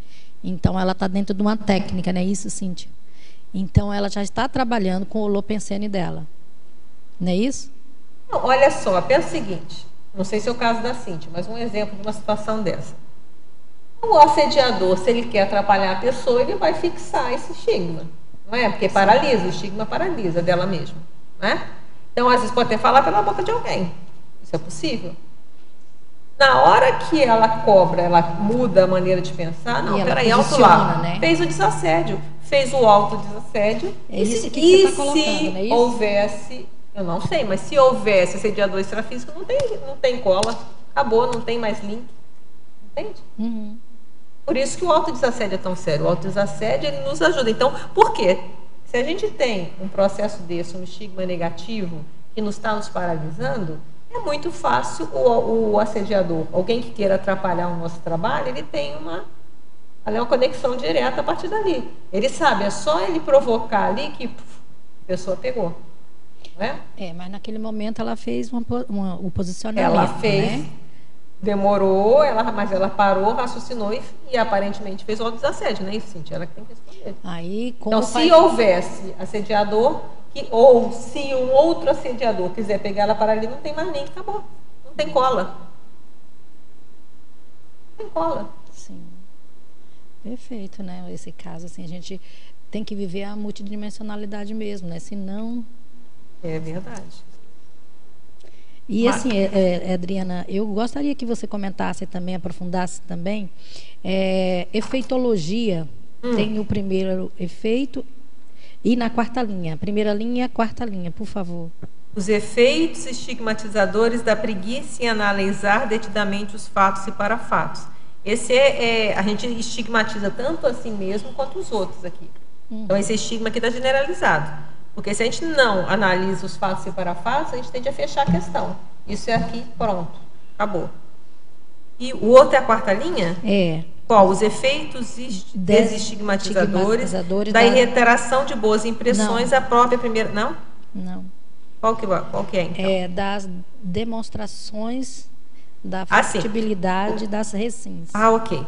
Os efeitos desestigmatizadores das demonstrações da factibilidade das recins. Eu acho que esse que é o caminho que a gente estava falando, que o Alexandre comentou e tudo aqui. Na hora que nós, né, passamos a demonstrar que existe uma recim, que eu posso mudar, aí a pessoa vê uma, vê duas, vê três, vê quatro. Vai acabar sumindo. Não, fulano mudou mesmo. Então, eu vejo que justamente o tempo, é um fato, é um acúmulo de fatos, os nossos atos falam por a gente, que demonstram, falam mais do que 1000 palavras. Então, não adianta você chegar assim, eu não sou assim, está por um ouvido pelo outro, mas se são um ato, outro ato, então esse acúmulo de fatos acaba deixando incontestável que ocorreu uma mudança ou não. Tanto para os outros, mas principalmente para nós mesmos. Na hora que a gente começa a fazer um elenco de situações que nós mudamos, que o resultado foi mudado, a gente provou para nós mesmos que está tudo certo. Era isso que a gente queria dizer. Sim. Pode falar?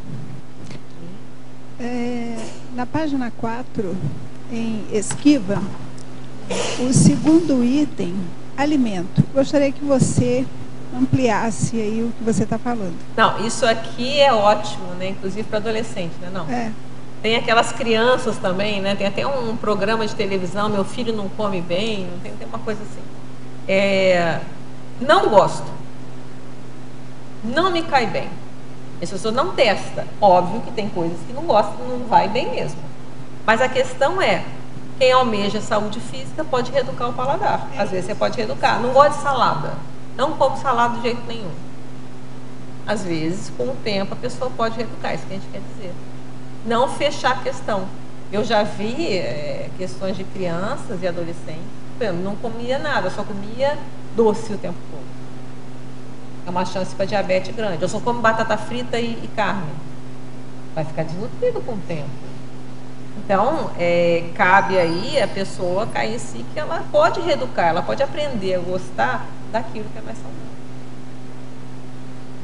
Eu pensei que você tivesse feito alguma relação entre o fechadismo consciencial e o abertismo nessa questão da alimentação. A pessoa se permitir a experimentação e também abrir a cabeça para a questão da recim, né? Porque você coloca muito aqui no verbete a questão das pessoas que não estão abertas à recim, às reciclagens, né? Em geral, eu pensei que você tivesse feito esse o que eu vejo que é importante aí. É justamente isso, a pessoa experimentar. Mas não quer dizer, eu acho que a gente tem que separar muito o que é um estigma, o que é uma fixação de um hábito positivo. Tem até que é mais fixação do que a veste única, que tem um verbete do professor Val, usar sempre a mesma roupa. Isso para a mulher é terrível, né? Eu tento fazer quase isso, mas é difícil. Mas a gente varia de vez em quando, porque não aguenta. Mulher, mas não importa, quer dizer, é diferente. Uma coisa é você fixar uma coisa que é positiva e que deu certo, que vai otimizar a sua vida. Isso é uma coisa. Outra coisa é um estigma. Então vamos separar. Então eu posso fixar que para mim alimentação, ou seja lá por que for, isso aqui é o melhor, isso é uma coisa. Outra coisa é estigmatizar que não vou fazer. Então, o estigma, ele parte do princípio que aquilo está causando algum tipo de prejuízo. E numa fixação de uma coisa que seja positiva, não, aquilo tem benefícios.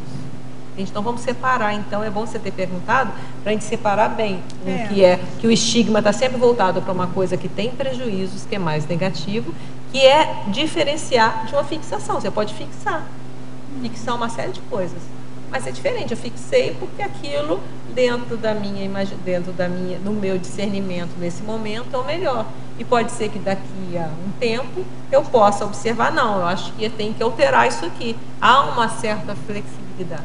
Eu achei importante esse item, porque aparentemente é uma coisa simples. Eu posso comer o que eu quero, o que não quero e tal. A pessoa pensar assim. Mas ela começa a pensar em termos da intraconsciencialidade dela, esses bloqueios que ela possa existir. E realmente, se você pode mudar a intraconsciencialidade, por que não adaptar, pelo menos adaptar o paladar, né? Às situações. Não é assim. Pelo menos uma adaptação. Não é assim. Diga lá. Na 4, renovação. Tu podes falar sobre os dois tipos de renovação? Página 4, lá no início, bem em cima. Sim, achei.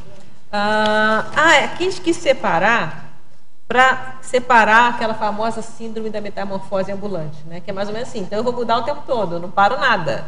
Então, eu estou sempre mudando. Cada hora meu cabelo está de uma cor e de uma corte diferente. Cada vez está uma roupa diferente. E, às vezes, não posso generalizar, mas, às vezes, na intraconsciencialidade, a pessoa não mudou nada. Mas ela está só mudando externo. Então, o que a gente fala? Então, essa ânsia de renovar, que a gente está falando aqui é importante, da gente rever como é que a gente é, buscar ser diferente, ela pode ser doentia ou sadia. A doentia seria a metamorfose. Então, como é que é? A renovação incessante, generalizada e descriteriosa, incapaz de permitir o aprimoramento de trafor. Então, a pessoa ela descobre que ela é boa, vamos lá, o exemplo do Tiago, falou que ele é bom de escrita. Ele pode fixar ali, então eu vou aperfeiçoar e vou me tornar uma expert. Até que é professor de revisão, de redação. Mas ele faz revisão também, por isso que não deixa de ser. Né? Então, quer dizer, ele aprimora. Isso é bom, então eu vou fixar um período nisso aqui, vou me aprimorar e vou ser bom nisso.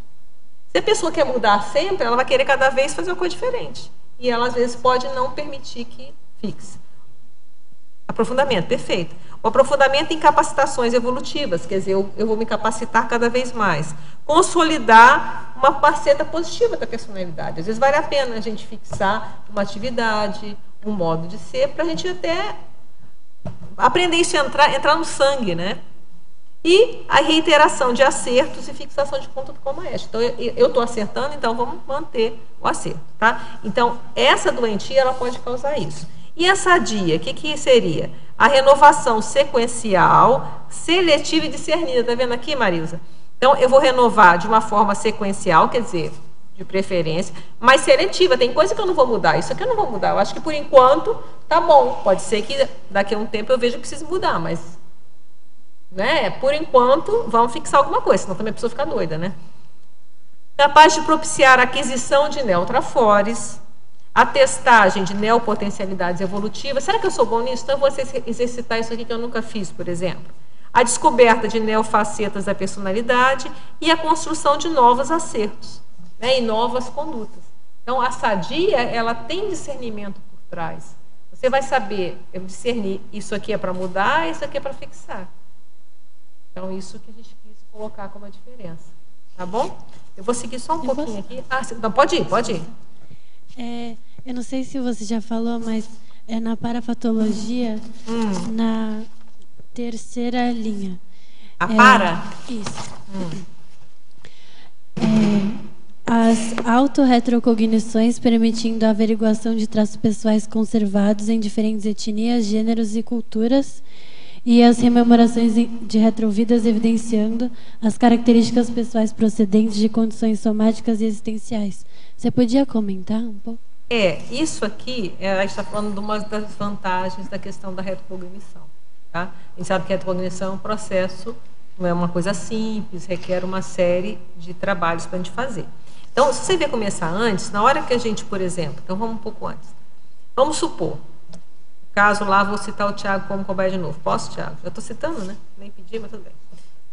Então, por exemplo, o caso do Tiago. Vamos supor que no passado ele já mexeu com esse negócio de escrita e revisão, por exemplo. Na hora que ele estava com bloqueio, na hora que ele pôde e ele aceitou o desafio de mexer com isso, ele pode provavelmente ter resgatado. Então, essa facilidade que vem, às vezes, com muita rapidez, é porque está resgatando, às vezes, um reto talento do passado. Tá? Então, quando a gente se permite testar várias coisas, a gente vai vendo que, naturalmente, pô, se você fazer isso. Engraçado, parece você fazer isso. Então, a gente resgata. Mas agora vamos supor, então, se a gente vai aprofundando isso e tem realmente uma retrocognição, nos lembra de outro passado. O que vai acontecer? Se eu lembro, por exemplo, de que uma vida passada, às vezes eu estava em outro gênero, estava em outra cultura, em outra situação, e eu posso fazer um contraponto com traços da minha personalidade hoje, eu consigo identificar a minha essência. Não é isso? Então, às vezes, a minha essência, está vendo? Independente, isso aqui parece que é a minha essência. Então, é uma questão de autopesquisa.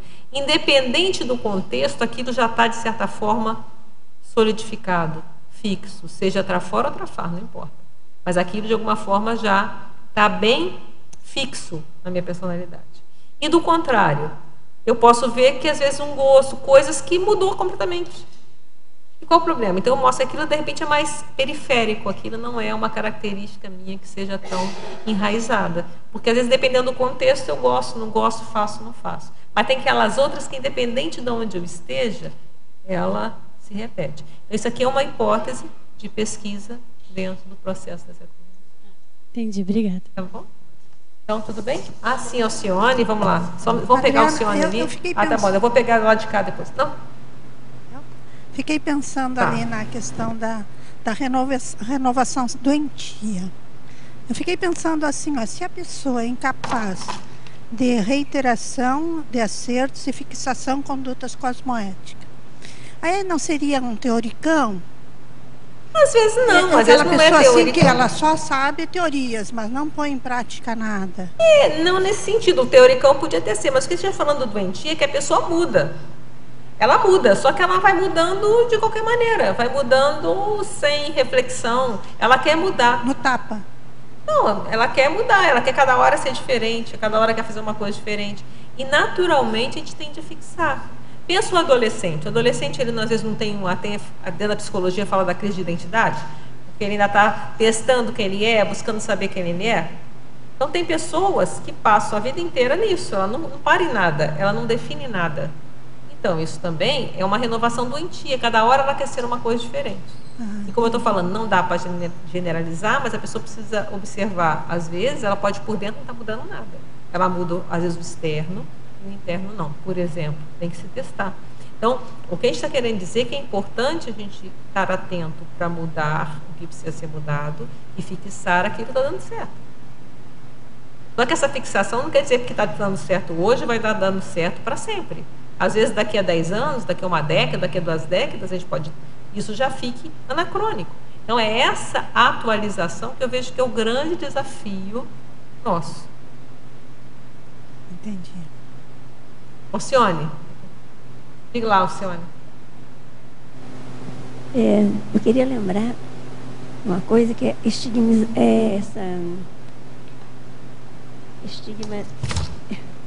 desestigmatização do autoconceito. Travou a língua? Desestigmatização positiva, né? É positiva, ela é positiva. Não, eu estou falando de que esses estigmas positivos que vão colocando em você, às vezes é tão destrutivo, tão perniciosos como os negativos. Porque você fica refém de alguma... Em família, isso é muito comum. É a mais prestativa. E aí você tem que ser prestativa sempre. É a mais alegre. E aí o dia que você não está... Aí não fica todo mundo incomodado. O que aconteceu? Bem interessante essa abordagem que você está falando. Realmente, tem o estigma negativo, mas esse lado do estigma positivo, concordo com você. Que ele é um positivo mais ou menos, porque ele acaba virando um negativo de certa forma. Não? Vamos pensar. Porque, na verdade, a pessoa coloca um que, em tese, é uma qualidade, mas também ela está enrijecendo. Eu acho que continuaria sendo negativo, não sei se é verdade. Porque está enrijecendo um conceito. E se enrijece um conceito, também, por exemplo, se não chega a permitir que você seja diferente, então você sempre tem que ser a alegria da festa. Então, às vezes, você não está bem, está com alguma situação, e vão cobrar que você seja, por exemplo. Eu não sei se isso aí continuaria sendo negativo, a gente teria que estudar um pouco mais. Mas é bem interessante, essa abordagem é bem séria.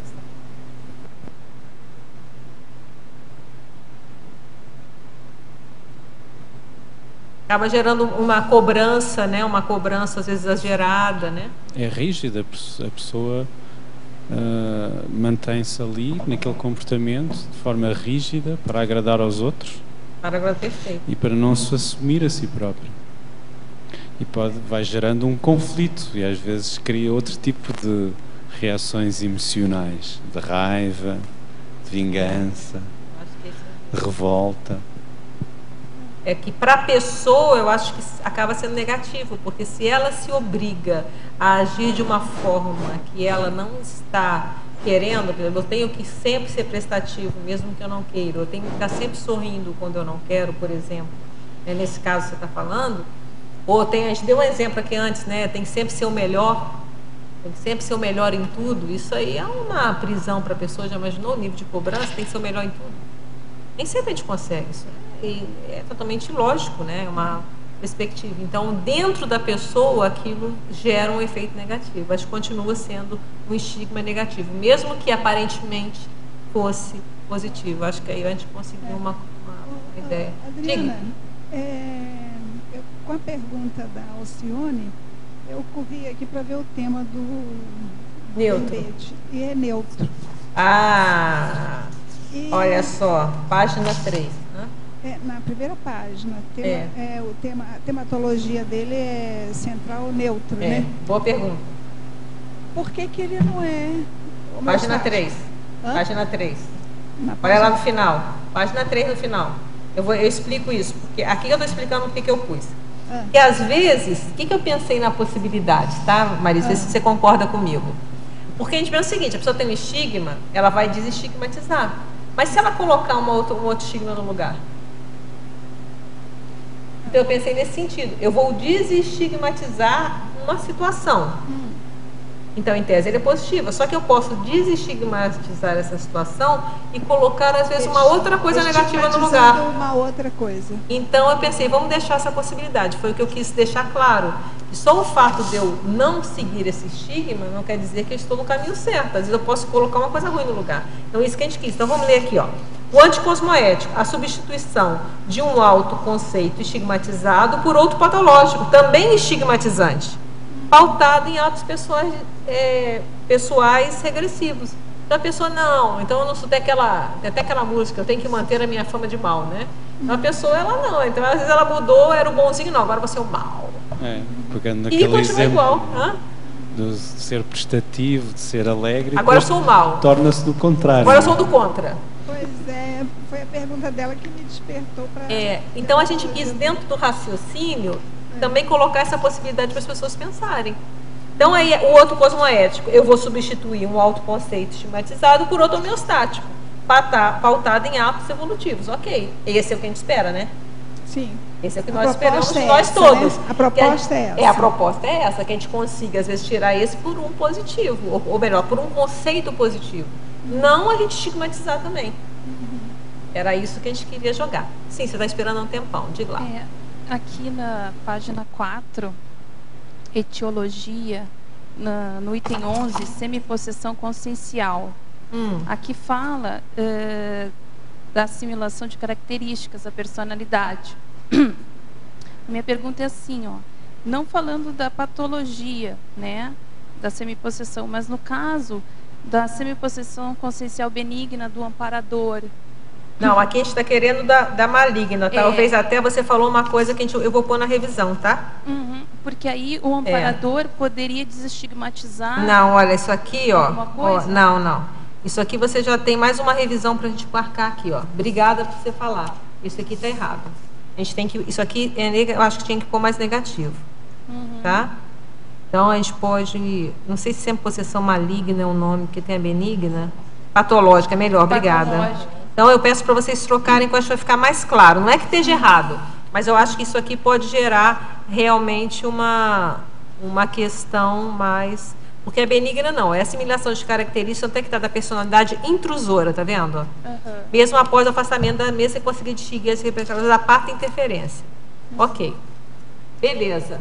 Muito obrigada. Adriana, na página 2... Sim, pode falar. Terminou? Na página 2, efeitologia, na terceira linha, você poderia ampliar os efeitos desestigmatizadores da mundividência traforista? Sim, estou indo, hein? Olha só. Se a gente começa, o que a gente está partindo do princípio agora? Nós passamos a ter uma mundividência mais traforista, a gente buscar ver, ter um olhar para ver os trafores, tanto os nossos quanto das outras pessoas, eu penso que isso ajuda a gente tirar o estigma, tanto negativo, nesse sentido do estigma como uma coisa negativa, tanto nosso como dos outros. Então, essa mundividência, esse modo de ver a vida com um olhar mais de trafor. Então, isso ajudaria a gente, pelo menos, reconhecer o lado positivo do outro, e às vezes esse lado mais positivo ele vai anular algum conceito mais negativo que a gente possa ter. É nesse sentido que a gente tem alguém na fila aí? Eu vou seguir. Você? Vamos lá. Tertulianos, aguarde um pouquinho.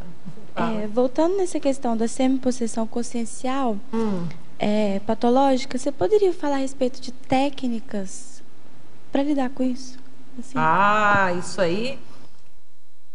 Olha, com a semipossessão, isso aí é urgente, vai trabalhar estado vibracional direto, com muito trabalho, vai pedir ajuda, tem a consciência terapia, tem a preceptoria, tem vários locais que vão poder ajudar a lidar com isso. Então, tem o trabalho de energia, ele é fundamental, tem um processo de autodesassédio que é fundamental. Então, é uma coisa que vai exigir uma série de coisas. O desassédio, você tem que ver. Se há uma semipossessão maligna, a pessoa está deixando.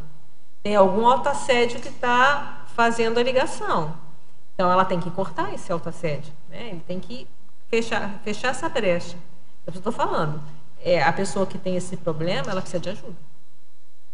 Se ela não está conseguindo resolver sozinha, isso não dá para brincar. Isso que eu falei, isso aí é para pedir ajuda, não vai brincar sozinho. Você vai ter muito trabalho de casa, mas vai procurar ajuda. E a gente tem vários locais que podem prestar esse auxílio. Veio aqui 2 exemplos, mas existem outros. Na própria Conscienciologia tem vários locais que a pessoa pode recorrer para ajudar. Para ajudá-la a ver o que nela que está permitindo essa situação. É um trabalho de autopesquisa sério. E muito trabalho de energia. Adriana, também um pensenograma, né? Tem várias Pode coisas. até decidir onde vai pedir ajuda, porque vai precisar, dependendo do grau, né? A gente nunca pode esquecer a multiexistencialidade que a gente vem trazendo aí com esses assédio interconsciencial. Mas o pensenograma já vai começar a trabalhar alguma coisa, até a decisão de onde vai pedir ajuda. Mas o que eu vejo, eu acho que numa situação dessa, para mim, eu iria na consciência terapia, concordo. Vai na OIC já pedir eu também ajuda, concordo que já com tem você. toda uma estrutura preparada para ajudar a situação. A preceptoria, né? Mas para assim, para não bobear, energética eu acho e que consciência tem terapia. semipossessão patológica, é para ontem. Não vão esperar o que eu vou fazer. Então vamos fechar. Concordo. Vai lá e aí o pessoal ajuda, né? Eu vou andar um pouquinho aqui, eu acho que todo mundo, não tem ninguém aí na bica, não, né? Então eu vou dar uma... Sim, mas nesse caso vamos, porque o TENEPS é importante, vai ajudar. Mas o mais sério é ter realmente uma heteroajuda para ajudar a aprofundar. Então a consciência terapia eu penso que é o mais indicado, porque vai entrar na interconsciencialidade, para ver qual a situação nossa ou da pessoa que possa estar dando brecha, para fechar a brecha. Enumerologia. A verbetógrafa traz uma série de estigmatizações irrealistas, inverídicas, ilegítimas, indevidas, inconsistentes, injustas e justificáveis. Eu gosto quando faz essas palavras. Na sua opinião, por que nos deixamos levar por autoconceitos irreais? Olha, isso aí entra mais ou menos, a gente tem que olhar na etiologia, que tem vários motivos. Às vezes a gente engoliu de outra pessoa, ou às vezes a gente fez alguma coisa errada mesmo na vida passada e trouxe essa situação para cá. Às vezes é nessa vida mesmo. Acho que existem várias situações possíveis. Eu acho que o mais sério, em vez de ficar tentando elocubrar para ver onde é a raiz, vamos agora no fato. Checa com a realidade. Hoje, ano base 2016, século 21. Como eu estou hoje? Vamos ver. E o que eu quero mudar? Eu acho que vamos ser mais pragmáticos. Poderia comentar o mito da autoexpressão incontrolável? Isso às vezes as pessoas têm, né? Que é tipo assim, eu sou assim mesmo, eu não tenho como mudar, eu não tenho controle, eu não sei porque eu sou assim. Não, vamos tentar. Eu acho que a gente pode sim, existem formas de a gente tentar mudar o que precisa ser mudado. Acho que é o que, pelo menos dentro do paradigma consciencial, é o que a gente parte do princípio, né? A gente vai evoluir, a gente pode mudar. Então, a gente tem algum controle sobre a nossa manifestação. É isso que a gente quis dizer. Coloquiologia. Poderia falar, isso aqui é de São Paulo. E eu estou falando, hein? Atendendo a pedidos, me pediram para falar as cidades, eu estou seguindo. Poderia falar sobre a tensão do dito a si sobre si nos solilóquios? Olha, isso é um bom diagnóstico para nós mesmos, né? Porque no solilóquio é aquela que é só a gente com a gente mesmo. O que é solilóquio? Quando a gente vai pensando, né? Então, o que nós falamos de nós mesmos quando a gente está pensando? A gente costuma ser, nós somos acolhedores, nós somos cérberos, como nós nos tratamos no nosso solilóquio. Então, isso já dá umas dicas para nós. E a turma do deixa disso para manter tudo como está. Não, às vezes as pessoas não querem que a gente mude, né? Porque é difícil para muitas pessoas. Eu acho que a gente tem que, como eu falei, a tendência humana, né? A gente quer achar, às vezes, fechar questões, né? E às vezes, não, você não, te conheço, você não mudou nada. Então, a gente tende a fazer uma reação, digamos que é uma reação natural, não quer dizer que ela tenha que ser sempre essa. Mas há uma tendência, seria melhor. Então, não, você é assim mesmo, não muda não. Mas a gente faz o contrário. Gostaria de explicar se a autossustentação energética imunizando contra as pressões holopensênicas estigmatizantes. Quando a gente tem uma... O que acontece? Nós estamos num mundo, existe uma sociedade. Essa sociedade tem um grupo de pessoas que pensam de determinada maneira, que a gente pode concordar em algumas coisas e discordar em outras. Para a gente sustentar aquilo que a gente às vezes não concorda, se a gente tem uma boa sustentação energética, a gente consegue. Senão a gente entra na onda. A gente não consegue, às vezes, atuar, às vezes, diferente em alguns aspectos, não é todos, mas em alguns aspectos atuar ou pensar diferente da maioria das pessoas, que a gente, por acaso, pode achar que não é o mais correto. Poderia aprofundar a identificação dos travões autoimpostos? A gente já falou aqui. Um exemplo nisso, que é um exemplo, usa a técnica do solilóquio. Tem o verbete solilóquio, que a gente tem lá várias questões para a pessoa fazer uma autopesquisa. Então, usa esse verbete, essas questões, você pode fazer todo dia. Todo dia você marca lá, tem uma série de situações para você marcar como eu pensei de mim mesmo hoje. Vai te ajudar a ter algumas ideias de como você... Não deixa de ser parecido com o pensenograma, né? Outra técnica é o pensenograma que a Marisa falou, que é você medir mais ou menos como você pensa. Isso está mais ou menos na mesma linha, né? Então, você vai ajudar e você ver como você pensa e você vai identificar esses travões. Poderia relacionar a mudança de hábitos e rotinas com o tema do verbete? Justamente isso. Vamos supor, se a pessoa só come carne e batata frita a vida inteira, às vezes ela precisa mudar de hábito, né? Então, é justamente mudando, ela vai descobrir, às vezes, que ela adora outra situação, ela adora, às vezes, uma verdura, determinada verdura, não precisa ser todas, não precisa ser jiló, né? Pode ser outras. Então, ela vai testando, ela vai descobrindo novos gostos. Então, mudar hábito, às vezes, é saudável. Lembra do saudável. Parafatologia. Poderia citar sua experiência relacionada ao afastamento de assediadores, reforçadores de autoestigmas? Acabamos de ter o exemplo ali da nossa colega, quer dizer, a gente não falou que era assediador, mas deu uma hipótese que se houvesse acordado. Então, o que a gente vê é o seguinte, na hora que a gente muda um hábito patológico, na minha experiência, quando a gente muda alguma situação que a gente já vê que não é bom para a gente não tem mais link. Então, aquilo fica mais fácil, cada vez que passa tem o gargalo, né? Então, às vezes, os assediadores estão ainda tentando, não, mas você é assim. Não, mas olha, você é assim.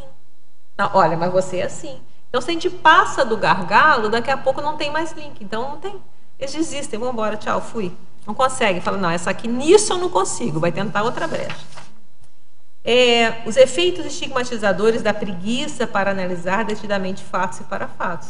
Porque quando a gente fecha a questão rápida, a gente não analisou detidamente um fato e um parafato, tá? Só andar mais um pouquinho aqui, tá? São Paulo que eu estou falando, tá? Olha, mas tem um monte de São Paulo aqui. Polinômio. Eu acho que esse polinômio aqui, ele resume o que a gente está falando aqui. Pensar diferente, sentir diferente, agir diferente, ser diferente. Esse é um caminho, que ninguém diz que é fácil, né? Na hora que eu tenho que começar a pensar diferente, na hora que eu penso diferente, a tendência é eu começar a sentir diferente, porque eu vou ter uma perspectiva diferenciada, às vezes, do mesmo fato. Então, um sentimento que eu teria sobre aquela situação, se eu mudei minha forma de pensar, se eu ampliei a minha abordagem, eu vou mudar o modo de sentir em relação a ele. Isso pode gerar que eu vou começar a agir diferente em relação às pessoas e, resumindo, eu passei a ser diferente. Poderia expandir o paradoxo dos amparadores poderem ter mais confiança no assistido? A gente já falou um pouquinho antes, né? Eu acho que você já deve ter escutado, que a sua pergunta já estava aqui. Né? Então, é que às vezes a gente vê que a pessoa, chega uma pessoa, um amparador intrafísico, dá um desafio para a pessoa, ela acha que ela não é capaz, eu não tenho jeito para isso. E se ela assume o desafio, ela acaba descobrindo que ela tem muita facilidade para aquilo. Então, é paradoxo porque uma situação que seria óbvio, quer dizer, um trafor dela estava esquecido e uma pessoa de fora conseguiu ver. Lembrando que todos nós temos pontos cegos, né? A letra A, que precede a palavra autoconfiança, não teria a crase? Isso é um trabalho para o Leocádio. Leocádio, olha aí para mim, por favor, tá? Ele vai registrar, ele vai estudar ali o especialista e depois ele passa para mim. Precisa? Então, marca para mim. Qualquer aonde? Segunda linha do Paradoxologia.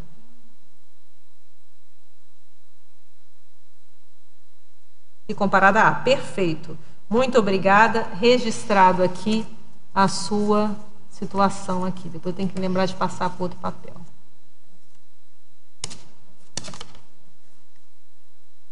Vamos lá. Sindromologia.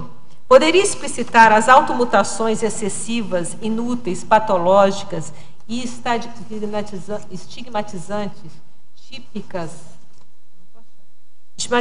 típicas da síndrome da metamorfose ambulante? Olha só, essa síndrome da metamorfose ambulante é aquela pessoa que isso é uma música, né? É uma música do Raul Seixas. E a pessoa prefere ser uma metamorfose ambulante. Então, mas a gente está dando aqui uma outra conotação, né? Não é só isso que não é, já é dada aí na SOCIM também, que é a pessoa que não para, ela está sempre mudando. Então, isso também muda o tempo todo, sem nenhum critério, também está esquisito. Né? Pode ser estar fugindo de alguma coisa, isso que a gente queria dizer. Aproveitando, por favor. Metamorfose tem uma letra trocada aí. Opa! Lá na síndrome? Uma letra trocada. Tá cheio de coisa essa aqui hoje, hein? Vamos lá. Síndrome. É mesmo? Perfeito. Beleza, tá tudo certo já. Tudo sairá certinho na enciclopédia. Vamos lá. Sindromologia é a síndrome do canguru. A síndrome dificultando o abandono de possível autoimagem estigmatizada nascida nas relações familiares enfermas. Aqui, ó, essa situação lá. A síndrome do canguru. O que a gente quer dizer da síndrome do canguru? Não sei se vocês conhecem aqueles... Já está mudando, parece que a geração canguru acho que também já foi, né? Já está meio antiga. Que eu saiba, não. Tem que olhar. Também já não sei mais todos os verbetes de cor, né? Meu cérebro já limitou. Tem que olhar, pesquisar. Então, o que acontece? A síndrome de canguru, na hora que a pessoa não sai de casa, está lá com 40 anos, morando ainda com o pai e a mãe, isso vai dificultar ela justamente se ver diferente, porque ela não saiu ainda, se testou longe daquele grupo familiar. Então, não estou dizendo que é todo caso, mas vai ser mais difícil, se houver algum tipo de estigmatização nascida nessa relação, ela sair. Argumentologia. Tem um monte aqui, hein? Argumentologia esquiva. Poderia comentar afeto. Afeto, não mereço. A pessoa fala, não, eu não mereço. A gente fala, quem se julga sem méritos pode atuar para sentir-se merecedor. Às vezes não merece mesmo, né? Então, será? Então, avalie. Então, se você acha que você não merece, faça alguma coisa para você se tornar merecedor. É isso que a gente quer. Não se estigmatize com isso. Alimento, a gente já falou. Cognição. Não sei, não entendo. Quem não sabe pode aprender. Ah, não, tem muito, né? O pobre não tem nenhum professor de matemática aqui, não, né? Ah, matemática sofre com isso, né? Ah, não sei matemática, né? Isso, não sei matemática. Muito difícil, muito difícil. Pega um professor legal, bom e tenta. Então, você pode aprender. Não sabe, aprende. Habilitação, a mesma coisa. Não consigo, não levo jeito. Se você não consegue, você pode se habilitar para isso, né? Etiologia. Condicionamento patológico. A repetição maquinal e impensada de comportamentos anacrônicos e antievolutivos, sem questionar a utilidade dos mesmos. Eu acho que todo mundo pode ter isso, é que ninguém está livre disso. A questão é a gente observar que às vezes tem comportamentos que a gente fazia, às vezes faz há muito tempo, que a gente criou aquele hábito e paramos de questionar. Então, vale a pena isso aqui ainda? Isso está valendo? Isso já está fora? O que é isso? Então, é isso que a gente quer frisar. E a crença autolimitante. A autoconvicção teórica sobre a própria incapacidade ou incompetência, sem averiguá-las com a autoexperimentação. Já falou aqui também alguma coisa sobre isso. Então, a pessoa, ela acha que é teórica, uma convicção aqui é teórica, aqui é o teoricão que você tinha falado, né? Que, não, olha só, eu não sou capaz disso, sou incompetente. Então, testa, vê se você é incompetente mesmo. Que se você for incompetente, aí tem que negócio. Se você não sabe, você habilita, né? E a lavagem cerebral, essa eu acho que é uma das mais complicadas, principalmente quando é uma lavagem cerebral de outras vidas, que é mais difícil de ver. Então, uma lavagem cerebral é uma aceitação submissa de um heterojulgamento depreciativo, que pode ser familiar ou não, não importa, assumindo-os como próprios, sem ponderar criticamente sobre a veracidade dos pareceres. Então, o que acontece? Às vezes a pessoa tem muitas vezes em colégio, isso antigamente tinha, eu acho que hoje espero que não tenha tanto mais, de falar, ah, fulano é burro, ou fulano não tem aquela chapeuzinho de burro, né, antigamente. Então você cria um estigma, essa pessoa era muito inteligente, às vezes ela é tão inteligente que ela já não aguenta ficar prestando atenção naquela aula, acha aquilo um tédio, seja lá por qual motivo, e ela gerou um estigma e ela pode levar isso para o resto da vida. E o problema é quando a pessoa leva e ela não reverifica se isso é verdade.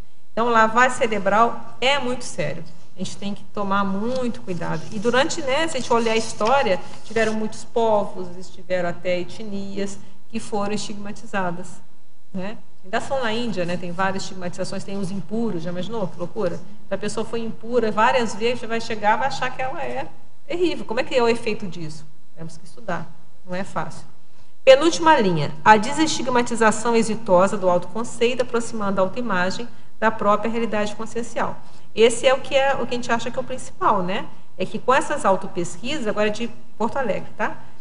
Com as autopesquisas, a gente consiga chegar cada vez mais próximo dessa autoimagem. A gente sabe que a autoimagem é muito difícil, a nossa imagem ser a mesma heteroimagem. Mas a gente começar a se aproximar um pouco. E a exemplologia. Na exemplologia, a gente colocou a pontual. Então, é o conjunto de experimentações gastronômicas capaz de mudar o gosto alimentar. Essa é pontual, é uma coisa tranquila, simples, que a gente vai lá, experimentou, provou. Não, realmente eu não gosto de abacate, eu gosto de mamão, ou eu gosto de, sei lá, outra coisa. Tem até um filme, Noiva em Fuga, né? Quem gostava muito era a Marta Lopes, ela sempre citava esse exemplo, né? Que a moça, sempre Maria vai com as outras, ela resolve saber, não, eu gosto de que tipo de ovo? Ela punha lá e experimentava. Então, é mais ou menos por ali. É um bom exemplo esse filme. Desestigmatização do autoconceito abrangente. Agora vai pecar. O conjunto de atuações evolutivas capaz de mudar o mater pensene pessoal. O mater pensene é mais sério, né? O mater pensene é aquilo que a gente... É o conjunto dos nossos pensenes. Então, é aquilo que a gente tem de mais fixado naquele momento, né? Como eu penso, como eu ajo, como eu sinto. E aí a gente conseguir... E o mater pensene é o principal, aquele principal que nos rege. A gente conseguir mudar isso não é simples, demora tempo, mas é possível. Né? Tem até o verbete do professor Valdo, mudança de ego. Tanise, pode dizer. Sociais que você está falando dos estigmas, né? E eu acho que a questão do estigma, por exemplo, da culpa da Eva, é um estímulo que permeia a sociedade e é meio que invisível, que está por aí. De certa forma, a questão da mulher, né, e tal. Aí, mas o nosso foco é o seguinte, é o alto, né? O nosso foco aqui é o alto. Então, vamos supor que uma mulher aceite isso, esse estigma para ela. Então, ela é pecadora, por natureza, desde os primórdios. Por exemplo, se a mulher... O nosso foco aqui é da pessoa, não é? Então, vamos supor, você está falando de um mito, questão do mito da Eva como pecadora. Se a mulher assume essa situação para ela e ela começa a se portar se sentindo assim... Ela fez, a gente pode pensar que ela fez uma estigmatização do que ela é, no sentido do autoconceito, né? Porque ela é uma mulher, por exemplo, e nos deixa ser até que ponto uma lavagem cerebral, dependendo de onde ela estudou, das vidas que ela passou. E aí tem que cortar isso. Tecnologia. Poderia citar algumas técnicas de autodesassédio? Acho que a gente falou várias aqui, né? O autoassédio é aquilo que a gente tem... que nós, aquele conceito, aquela coisa que a gente faz contra nós mesmos. Então, primeiro, técnica de autodesassédio, identificá-los. Segunda técnica, começar a ir na prática para tentar desconstruí-los. Efeitologia, os efeitos desestigmatizadores das demonstrações da factibilidade das recins. Poderia sugerir meios pelos quais possamos demonstrar essa factibilidade das recins de maneira a estimular a reciclagem nos próximos? Perfeito! Qual é o meio? Mude. Simples assim, mude. Como se fosse fácil a gente mudar, né? Mas não é. É de Florianópolis essa, olha só. A gente tem que mostrar que é factível a recim. Então, a gente tem que fazer. Na hora que a gente faz a recim, e isso torna os nossos atos, torna óbvio, a gente não precisa fazer nada. Isso aqui é o princípio do exemplarismo pessoal. O nosso exemplo vai responder. Eu vou até o fim, depois eu pego as perguntas que ficaram, tá? Já respondi? Beleza. Paradoxo. Poderia comentar o paradoxo dos amparadores poderem ter maior confiança? Esse pessoal gostou, hein? Essa aqui eu acho que eu já falei. Eu vou passar, já falei 2 ou 3 vezes, então essa aqui eu vou pedir para você voltar a fita, se você não tiver. Outra, Portugal novamente.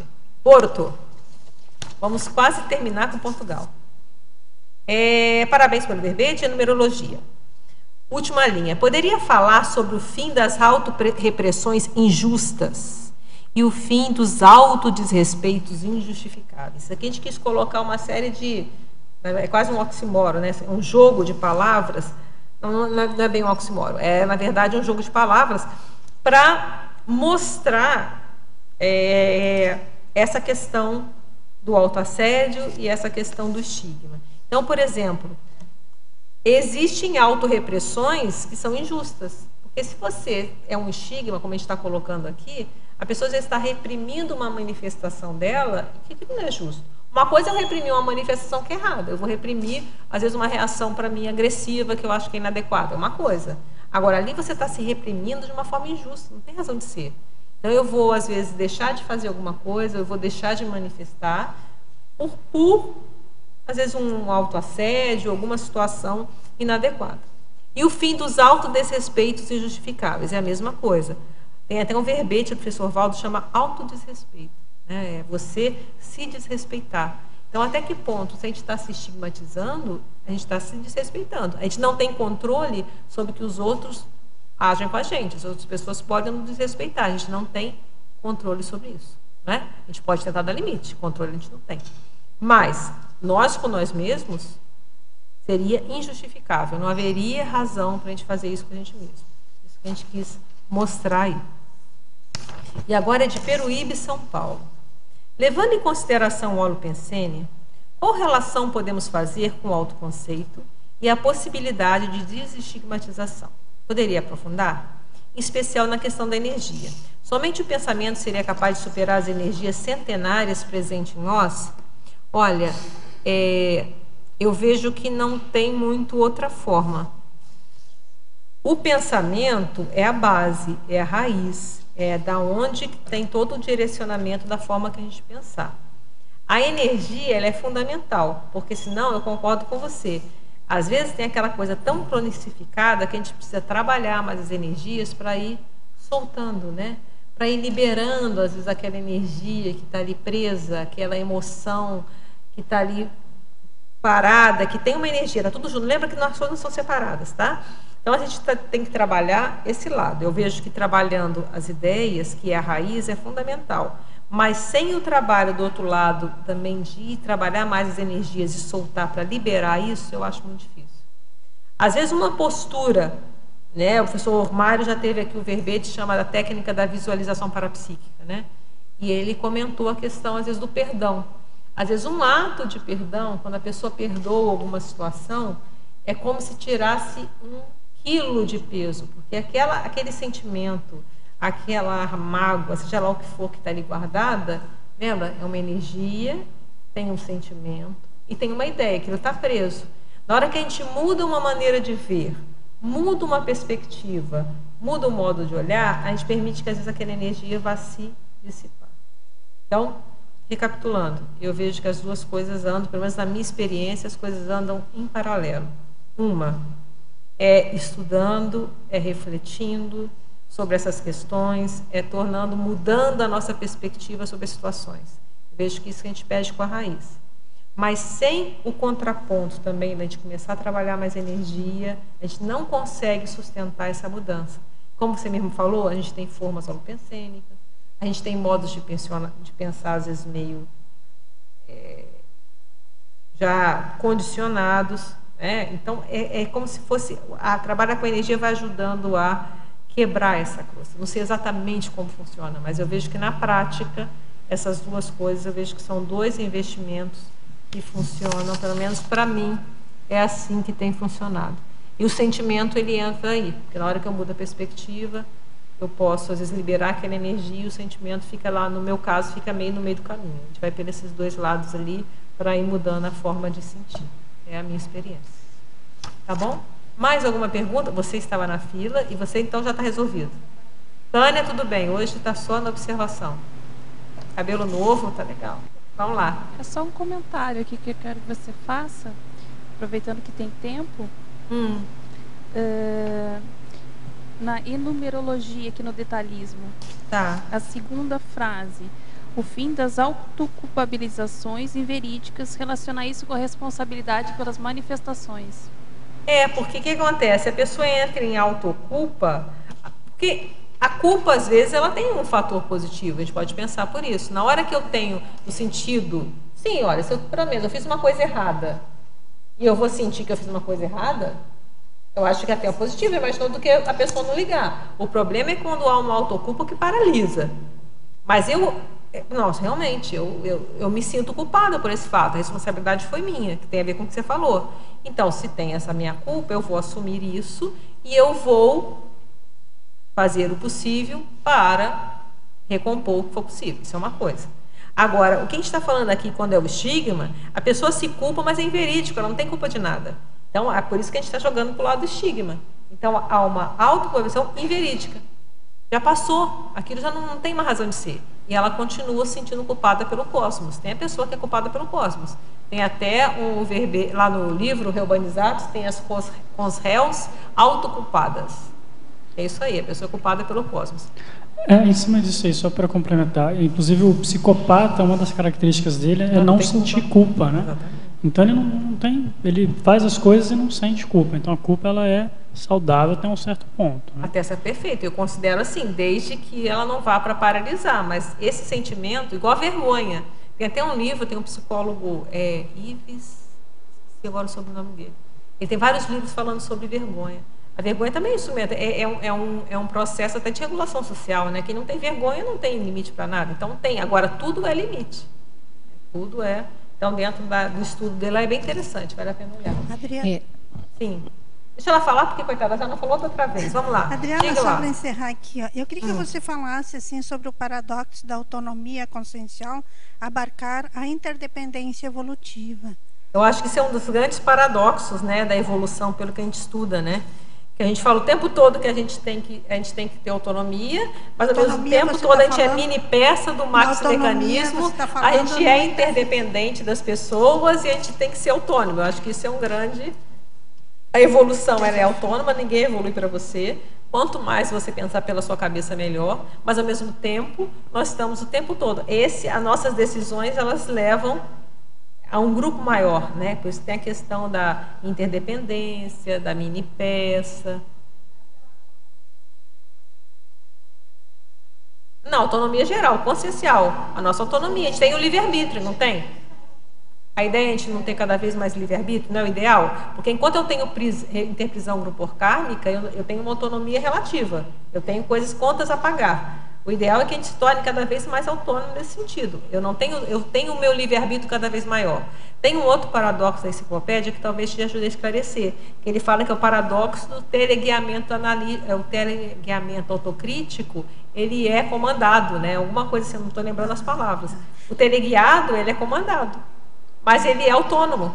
Ele é autônomo e ao mesmo tempo é alguma coisa assim, ele se permite, né? Quanto mais ele é autônomo, mais ele se permite ser teleguiado por inteligências superiores, que é complexo de pensar nisso. É bem complexo, porque há muita confusão entre interdependência e autonomia, né? Exatamente. Eles se misturam muito aí nesse sentido que a gente quis colocar, é a autonomia de você cada vez mais ser dono dos seus atos, tomar suas decisões, mas ao mesmo tempo você está o tempo todo interligado a todo mundo. Então, isso que ninguém diz que é fácil. Vamos lá. Você ia perguntar alguma coisa, Terezinha, não? Já foi? Gente, então, olha, eu quero agradecer muito a presença de todos.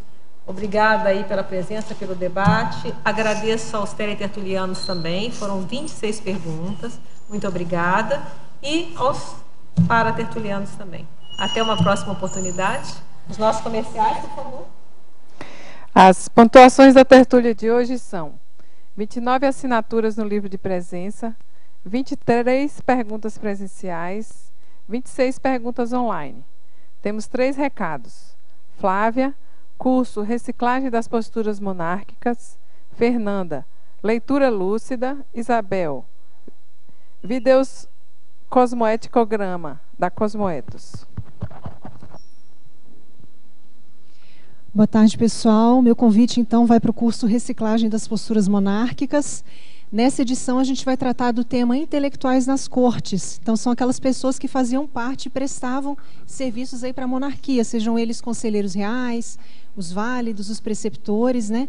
Nessa edição especial, a gente vai ter também uma oficina sobre temperamento monárquico com a professora Laura Sanches e a Lilian Zolé. E vamos ter também já o tradicional campo bioenergético que a gente faz no domingo pela manhã. Tá? O curso ele vai ocorrer agora dos dias 19 a 21 de fevereiro. As inscrições aqui mesmo no CAEC, telefone 45 3525 2652. Obrigada. Olá, pessoal, boa tarde. Em nome do CAEC, gostaria de convidá-los para conhecer e participar o curso Leitura Lúcida. Esse é um curso que ele visa aumentar a criticidade, a tecnicidade e a leiturofilia. Ele ocorre em 4 módulos, a pessoa pode fazer de forma de ensino à distância ou presencial aqui no CAEC, né? E esses módulos eles vão trabalhar a organização da biblioteca pessoal, técnicas de melhoria da leitura, a questão da antidispersão nos estudos e depois, por último ainda, a pessoa, como que ela transforma toda essa questão da leitura em escrita. Dentre esses módulos, a pessoa vai ter várias tarefas a serem feitas, né? Vai ter o acompanhamento de preceptores e ela vai ter o estudo de 27 temas relacionados à leitura em aulas no estilo TED.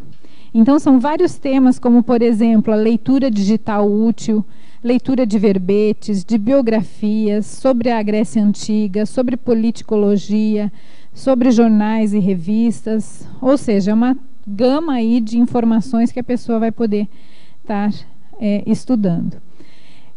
A próxima turma vai começar dia 6 de março, né, e os interessados podem fazer as inscrições no CAEC, na recepção, ou pelo telefone 3525-2652, e o código da área de Foz do Iguaçu é 45. Obrigada.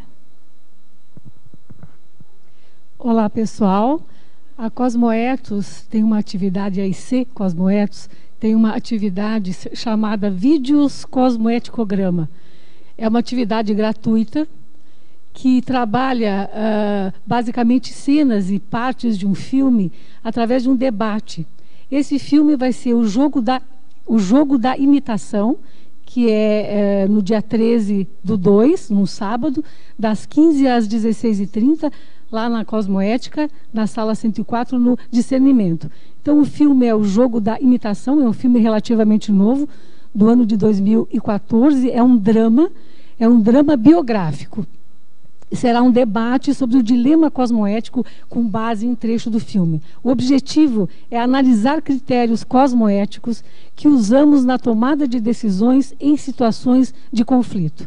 Então, convidamos a todos para participar dessa atividade nova, né, da nova IC Cosmoetos. Obrigada.